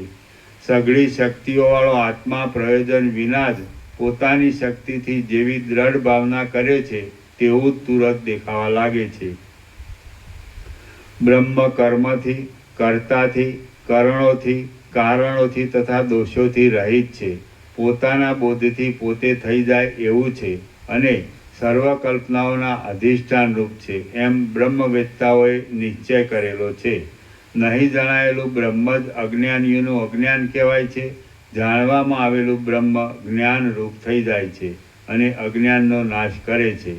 જેમ નહીં ઓળખવામાં આવેલો બંધુ અબંધુ કહેવાય છે અને ઓળખવામાં આવેલો બંધુ અબંધુપણાનો ભાવ દૂર થવાથી બંધુ થઈ જાય છે, તેમ નહીં ઓળખવામાં આવેલું બ્રહ્મ સંસારરૂપ થઈ જાય છે અને ઓળખવામાં આવેલું બ્રહ્મ સંસારપણાનો ભ્રમ નષ્ટ થઈ જવાથી બ્રહ્મરૂપ થઈ જાય છે. વિચાર કરતાં જીવનું તથા જગતનું રૂપ ટકી શકતું નથી. એમ જો અંદર જાણવામાં આવે તો બ્રહ્મ ભાવનાનો ઉદય થાય છે કે જેથી જીવ તથા જગત નીરસ જણાતા પુરુષને વૈરાગ્ય ઉત્પન્ન થાય છે. દ્વૈત અસત્ય જ છે એમ જો અંદર જાણવામાં આવે તો બ્રહ્મ ભાવનાનો ઉદય થાય છે કે જેથી દ્વૈત રસહીન જણાતા પુરુષને વૈરાગ્ય ઉત્પન્ન થાય છે. આ દેહ હું નથી એમ સ્પષ્ટ રીતે જાણવામાં આવે તો બ્રહ્મ ભાવનાનો ઉદય થાય છે કે જેથી પુરુષને ખોટા અહંકાર ઉપર અરુચિ થાય છે. હું બ્રહ્મ જ છું એમ ખરી રીતે જાણવામાં આવે તો એવી ભાવનાનો ઉદય થાય છે કે જેનાથી પોતાના સાચા સ્વરૂપની અંદર લીન થાય છે. હું બ્રહ્મ છું એ અખંડ વાક્યાર્થનો વિસ્તાર પ્રકટ થતાં તુંપણા તથા હુંપણા વગેરેનો બાદ થવાથી અસ્થિ, ભાતિ, પ્રિય, નામ તથા રૂપ એ જગતમાં રહેલા પાંચે અંશો બ્રહ્મ જ છે એમ જાણું છું. આ જે જગત છે તે સત્ય અને સર્વ પ્રકારોના અધિષ્ઠાનભૂત બ્રહ્મ છે એમ હું જાણું છું. તેથી મને મોહ, દુઃખ, કર્મો કે તૃષ્ણા કાંઈ પણ નથી. હું સમ છું, સ્વચ્છ છું અને શોકથી રહિત છું. હું બ્રહ્મ છું એ જ સાચું છે. હું કલ્પનારૂપ કલંકથી રહિત છું, નિર્દોષ છું અને સર્વરૂપ છું. હા, હું કંઈ છોડતો પણ નથી અને કાંઈ ઈચ્છતો પણ નથી. હું બ્રહ્મ છું એ જ સાર છે. રુધિર પણ હું જ છું, માંસ પણ હું છું, હાડકાં પણ હું છું, શરીર પણ હું છું, ચૈતન્ય પણ હું છું અને ચેતના આપનાર પણ હું છું. હું બ્રહ્મ છું એ સાચું છે. સ્વર્ગ પણ હું છું, આકાશ પણ હું છું, સૂર્ય પણ હું છું, દિશાઓ પણ હું છું, પૃથ્વી પણ હું છું અને ઘટ પટ આદિ આકારો પણ હું છું. હું બ્રહ્મ છું એ જ સત્યતા છે. ખડ પણ હું છું, પૃથ્વી પણ હું છું, ઝાડું પણ હું છું, વન વગેરે પણ હું છું, પર્વતો પણ હું છું, સમુદ્રો પણ હું છું અને પ્રાણીઓનો સમૂહ પણ હું છું. મારી બ્રહ્મ સ્વરૂપે સર્વત્ર એકતા જ છે. લેવું, દેવું તથા સંકોચાવું ઇત્યાદિ પ્રાણીઓના ધર્મો હું છું. હું સર્વરૂપ છું, ચિદાત્મા છું, વ્યાપક રૂપવાળો છું અને મારા સ્વરૂપભૂત બ્રહ્મમાં જ રહ્યો છું. પલ્લવાદી રૂપોના આવિર્ભાવને ઈચ્છનારા લતાઓ, ગુલ્મો અને અંકુરો ઇત્યાદિની અંદર રહેલું શાંત રસમય પરબ્રહ્મ રૂપ જે ચૈતન્ય છે તે હું છું. સઘળું જગત જેમાં રહ્યું છે, સઘળું જગત જેનાથી થયું છે, સઘળું જગત જે રૂપ છે, જે સર્વ સ્થળોમાં વ્યાપી રહેલું છે અને જે સર્વરૂપ છતાં એક જ છે એમ માનવામાં આવેલું છે તે પરબ્રહ્મ હું છું એ નિશ્ચય છે. સર્વમાં વ્યાપક અને દ્રશ્યોથી રહિત જે ચિન્માત્ર તત્વ ચૈતન્ય એ એક જ તત્વ. સર્વમાં વ્યાપક અને દ્રશ્યોથી રહિત જે ચિન્માત્ર તત્વ છે તે જ ચિત્ત, આત્મા, બ્રહ્મ, સત, સત્ય, ઋત તથા જ્ઞ એ નામથી કહેવાય છે. ચૈતન્યાત્મક બ્રહ્મ પ્રકાશ માત્ર છે, નિર્મળ છે, સઘળા પ્રાણીઓને જીવ રૂપે ચેતના આપનાર છે, સર્વ સ્થળોમાં વ્યાપક છે અને શાંત છે એવો અનુભવ થાય છે. મનોના, બુદ્ધિઓના તથા ઇન્દ્રિયોના સમૂહોમાં અને તેઓની સર્વ વૃત્તિઓમાં ઓતપ્રોત રહેલું છે. દ્વૈતને દૂર કરતા સ્વયં પ્રકાશ રૂપે જણાતું અને રાગ આદિ દોષોથી રહિત જે ચૈતન્ય સ્વરૂપ બ્રહ્મ છે તે હું છું. શબ્દ આદિ તન્માત્રાઓ, આકાશ આદિ સઘળા તન્માત્રાઓના કારણો અને તેઓએ કરેલી જગતની સ્થિતિ, તેઓની સત્તારૂપ, તેઓના સ્ફુરણરૂપ અને સ્વચ્છ જે ચૈતન્ય રૂપ બ્રહ્મ છે તે હું છું. મારો ક્ષય છે જ નહીં. વૃત્તિઓરૂપ ઉપાધિઓની ધારાઓ દ્વારા નિરંતર નીકળતી સ્વચ્છ ચૈતન્યની ધારાઓની ખાણરૂપ, પ્રકાશરૂપ, અજરામર અને યોગીઓથી પણ જેનું વર્ણન કરી શકાતું નથી એવું જે ચૈતન્યરૂપ પરબ્રહ્મ છે તે હું છું.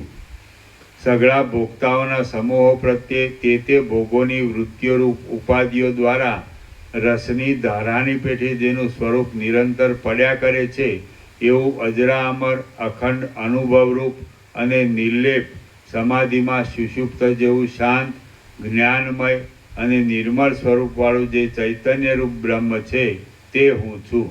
સઘળા વિષય સુખોથી ઉત્તમ સુખરૂપ સ્વયં પ્રકાશ અને વાસનાઓથી રહિત જે ચૈતન્યરૂપ બ્રહ્મ છે તે હું છું. ખાંડ આદિ મીઠા પદાર્થોના સ્વાદનો અનુભવ કે જે જીભથી ગળે ઉતરતા સુધીના થોડા કાળ સુધી જ રહે છે તે જ અનુભવ જ્યારે મર્યાદાવાળા દેશ, કાળ તથા ચિત્ત આદિક આનંદના એક રસથી જણાય ત્યારે અખંડ થઈ જાય છે એ અખંડ અનુભવ ચૈતન્ય રૂપ બ્રહ્મ હું છું. જેનું ચિત્ત રાત્રે સ્ત્રીમાં લાગેલું હોય તે પુરુષને ચંદ્રનો ઉદય થતાં જે અનુભવ સ્ત્રીમાંથી ખસીને અને ચંદ્ર સુધી પહોંચતો પહેલો વચમાં અખંડ ચૈતન્ય રૂપે નિર્વિષયપણે રહે છે તે બાદ વિનાનું ચૈતન્ય રૂપ બ્રહ્મ હું છું. પૃથ્વી ઉપર રહેલા માણસોની દ્રષ્ટિઓ આકાશમાં ચંદ્ર સુધી પહોંચતો પહેલો વચમાં અખંડ અનુભવરૂપ અને વિષયોથી રહિત જે નિર્મળ ચૈતન્ય શક્તિ રહે છે તે બ્રહ્મ છે અને તે બ્રહ્મ હું છું. સુખ દુઃખ આદિ કલ્પનાઓથી રહિત નિર્મળ સાચો અનુભવરૂપ સ્વરૂપવાળો ચૈતન્યરૂપ અને વિનાશ વગરનો જે પરમાત્મા છે તે હું છું. અહીં રહેલા પુરુષનું મન પોતાને ચોરવાનો વિષય દૂર પ્રદેશમાં હોય ત્યારે વચલા પદાર્થોને જોતું નથી.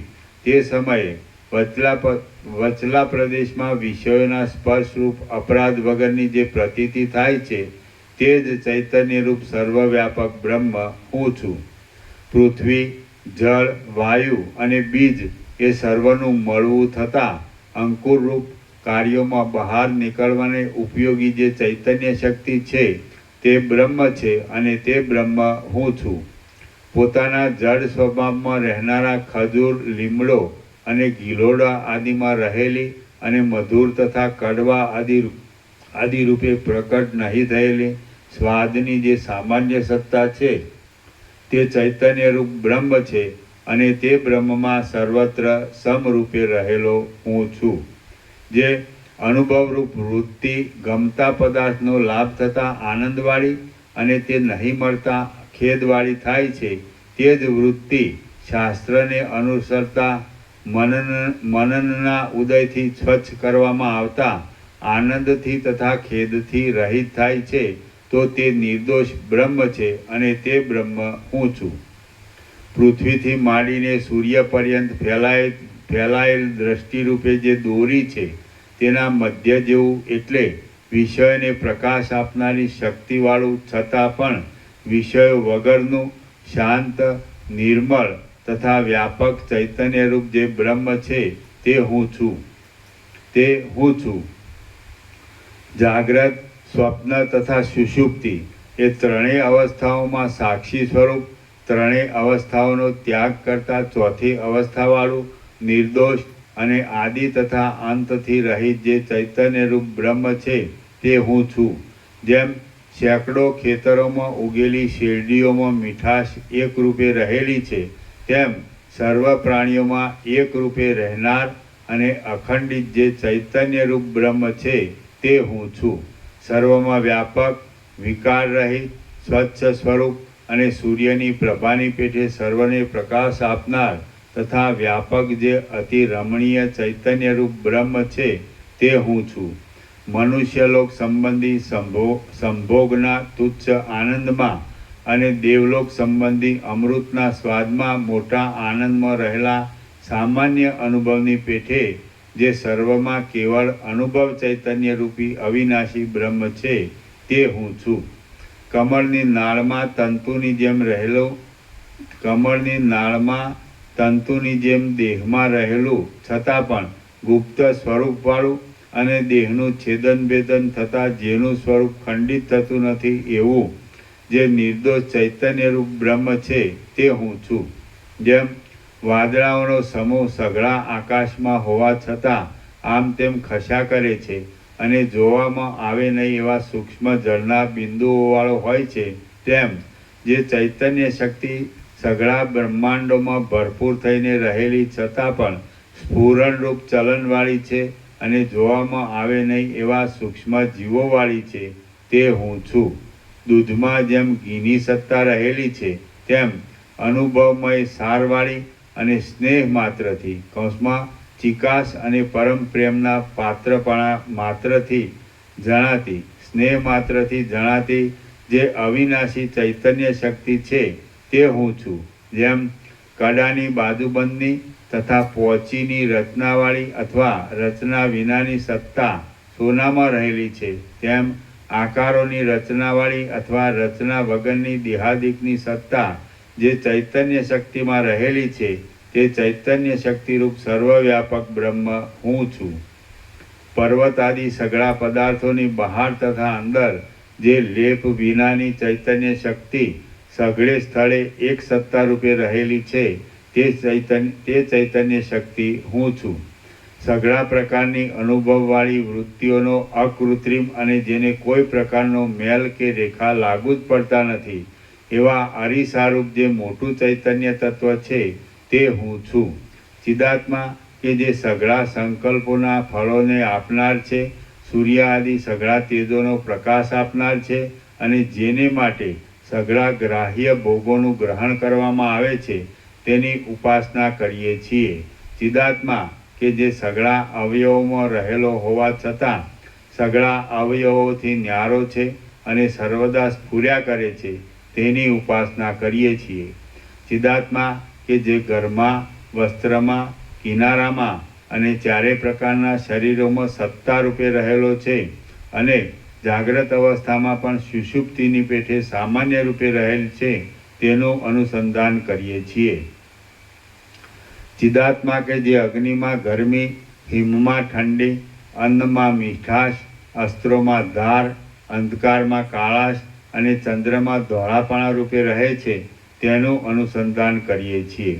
ચિદાત્મા કે જે બહાર તથા અંદર પ્રકાશ રૂપે રહેલો છે, આત્મા હોવાને લીધે સમીપ હોવા છતાં પણ અજ્ઞાનને લીધે દૂર રહેલ છે અને પોતાના સત્ય સ્વરૂપમાં જ રહેલ છે તેનું અનુસંધાન કરીએ છીએ. ચિદાત્મા કે જે મધુર આદિ પદાર્થોમાં મધુરતા આદિ રૂપે રહેલ છે અને તીક્ષ્ણ આદિ પદાર્થોમાં તીક્ષ્ણતા આદિ રૂપે રહેલ છે તેનું અનુસંધાન કરીએ છીએ. ચિદાત્મા કે જે જાગ્રતમાં, સ્વપ્નમાં, સુષુપ્તિમાં, ચોથી અવસ્થામાં અને ચોથી અવસ્થાથી પણ પર સર્વદા સર્વત્ર સમરૂપે રહેલો છે તેનું અનુસંધાન કરીએ છીએ. ચિદાત્મા કે જે સર્વ સંકલ્પોથી રહિત છે, જેમાં કોઈ કૌતુક કૌંસમાં ભોગોની ઉત્કંઠા નથી અને જેમાં કોઈ પ્રકારનો રાગદ્વેષ આદિ વેગ નથી તેનું અનુસંધાન કરીએ છીએ. ચિદાત્મા કે જે ઉત્કંઠાઓથી રહિત છે, ભયથી રહિત છે, ચેષ્ટાઓથી રહિત છે, સર્વરૂપ છે, અંશોથી રહિત છે અને અહંકારથી પણ રહિત છે તેનું અનુસંધાન કરીએ છીએ.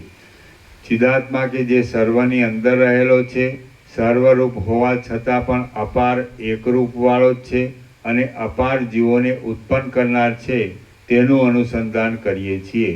ચિદાત્મા કે જે ત્રૈલોક્યમાં રહેલા શરીરોરૂપી મોતીઓમાં ગૂંથાઈને ફેલાયેલ તંતુરૂપ છે અને જાગ્રત, સ્વપ્ન તથા સુષુપ્તિને કરનાર છે તેને હું પામ્યો છું. ચિદાત્મા કે જે પોતે જ ઘેરેલા જગત રૂપે પક્ષીઓને પોતાની અંદર લઈને વિચિત્રતાવાળી મોટી ઝાડની પેઠે છુપાઈને રહેલ છે તેને હું પામ્યો છું. ચિદાત્મા કે જેમાં આ સઘળું જગત છે, જેમાં આ સઘળું જગત જરા પણ નથી, જે પોતે સૃષ્ટિમાં સર્વને સત્તા આપનાર હોવાથી સદરૂપ છે અને પ્રલયમાં સર્વનું અસતપણું કરનાર હોવાથી અસદરૂપ પણ એક જ છે તેને હું પામ્યો છું.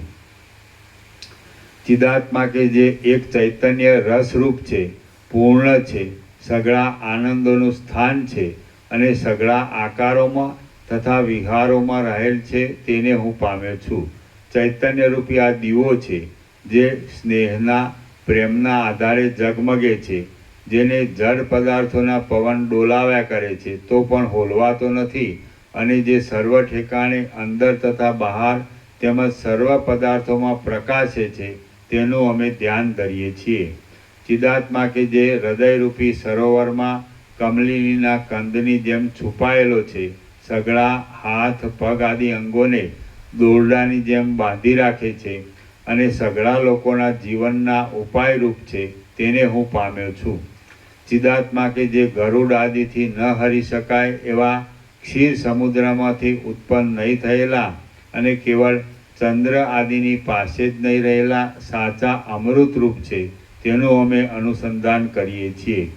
શબ્દ, સ્પર્શ, રૂપ, રસ તથા ગંધ ઇત્યાદિ રૂપે પ્રગટ થયેલા અને વાસ્તવિક રીતે જોતા તેઓના સંબંધથી પણ રહિત રહેનારા શાંત ચિદાત્માનું હું અનુસંધાન કરું છું. ચિદાત્મા કે જે આકાશના કોષની જેમ નિર્લેપ હોવા છતાં આકાશ નથી અને સર્વ લોકોને આનંદ આપનાર છતાં રંગ નથી, તેને હું પામ્યો છું. ચિદાત્મા કે જે મોટા મહિમાવાળો હોવા છતાં સઘળી વિભૂતિઓથી રહિત છે અને આરોપની દ્રષ્ટિથી કરતા હોવા છતાં પણ અપવાદની દ્રષ્ટિથી અકર્તા છે, તેનું હું અનુસંધાન કરું છું. આ સઘળું જગત હું છું, આ સઘળું જગત મારું જ છે. અપવાદની દ્રષ્ટિથી હું અહંકાર પણ નથી અને અન્યરૂપ તો હું નથી જ. એવી રીતે હું પાકું સમજ્યો છું. માટે જગત માયામય હોય તો પણ ભલે અને આત્મરૂપે સત્ય હોય તો પણ ભલે, હું તો સઘળા સંતાપોથી મુક્ત જ છું. શ્રી યોગ વાસિષ્ઠ મહારામાયણમાં નિર્વાણ પ્રકરણના પૂર્વાર્ધનો જીવન મુક્ત નિશ્ચય યોગોપદેશ નામનો સર્ગ 11મો સમાપ્ત. ઓમ ઓમ ઓમ. પ્રસાદ આપી દો.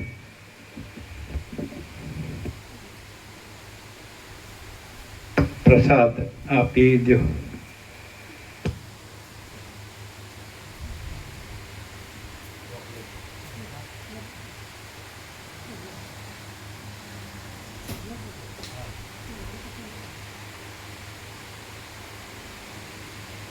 તમે લોકો તો વ્યાસ પૂર્ણિમા આવ્યા હતા ને, એ લાડુ પ્રસાદ તો લીધેલો જ છે ને.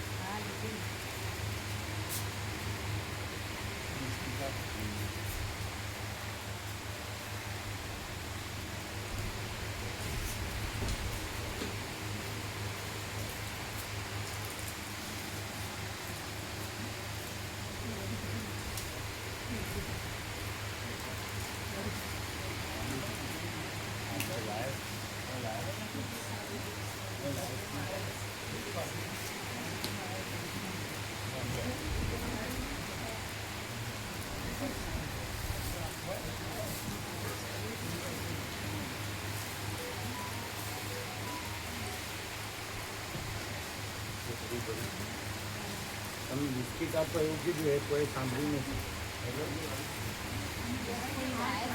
આપો આપો બિસ્કીટ આપો બોલે, કોઈ સાંભળ્યું નથી.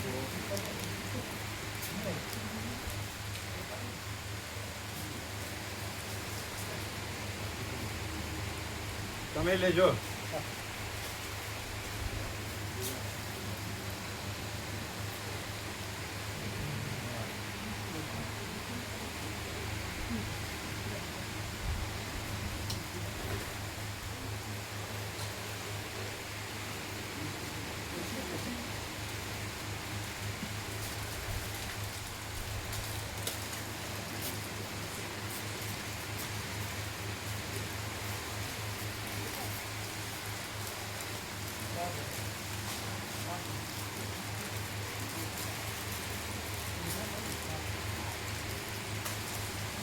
એ મામા પૂર્ણ આપો, તમે લ્યો.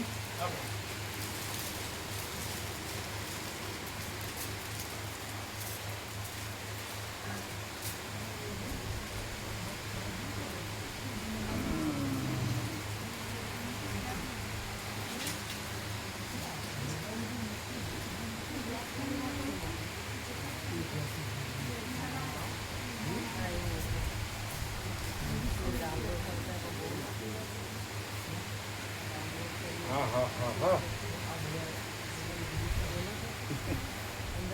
નિર્વાણ એટલે બસ અનંત પ્રકાશ, અનંત આનંદ, અનંત શાંતિ. તમે લીધો પ્રસાદ? એ એક ધ્યાન રાખજો, પેલો ફોન આવ્યો, એક જણા આવ્યા હતા ને આજે, એટલે એને લાવવા ફરજિયાત નથી. તમારા આવતા હોય ને બધા, ત્યાં સુધી એને નહીં લાવવાના. એ તો પહેલી વાર આવ્યા છે, એવો કોઈ અભ્યાસી સંસ્કારી લાગતા નથી. તમારા લોકો આવતા હોય ને ત્યાં સુધી એમને નહીં કહેવાનું. તમારે જગ્યા હોય તો વાત અલગ. મેવાડા પ્રભુના, મેવાડા પ્રભુ જો ને ભાઈ પાલનપુરના ફોનમાં કીધું ને તમને, મેવાડા પ્રભુ 5-6 વર્ષ જૂના. એના મામા ભાઈના ભાઈ એ તો આજ પહેલી વાર હતા તે એ તો જગ્યા હોય તો જ હા પ્રભુ એ તમારે આવવાનું ત્યાં સુધી નહીં. હા પ્રભુ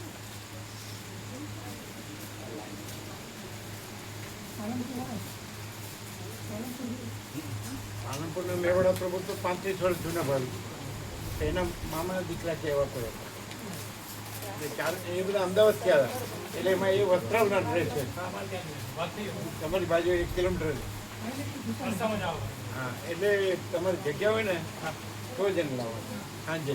હા અને સવારે તો એને નહીં લાવવાના. હા સવારે તો જે 5 જણ આવે છે સમજાય છે ને માવો સવારે જગ્યા તો લાવવાના સાંજે.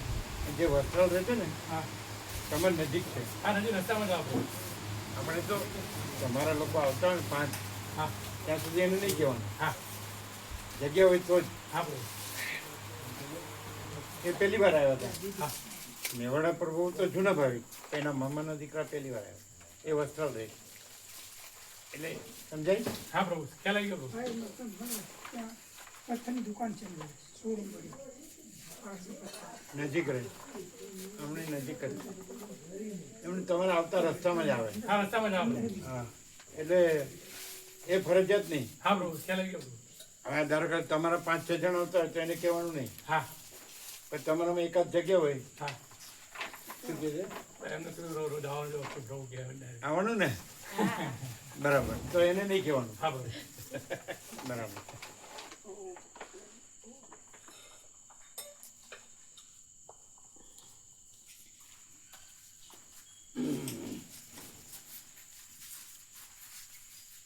આ તો નજીક જ કહેવાય. હમ. બરાબર બધું ઢાંકી દીધું. હા પ્રભુ આ લઈ લેવાનું ને લઈએ. ઓ બહુ બહુ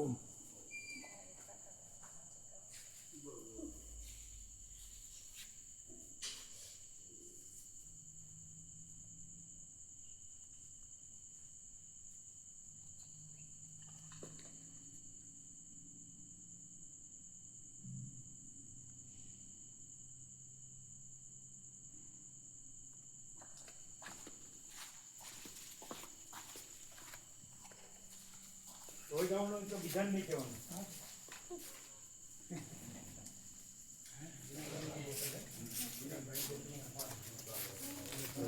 રોજ આવો હોય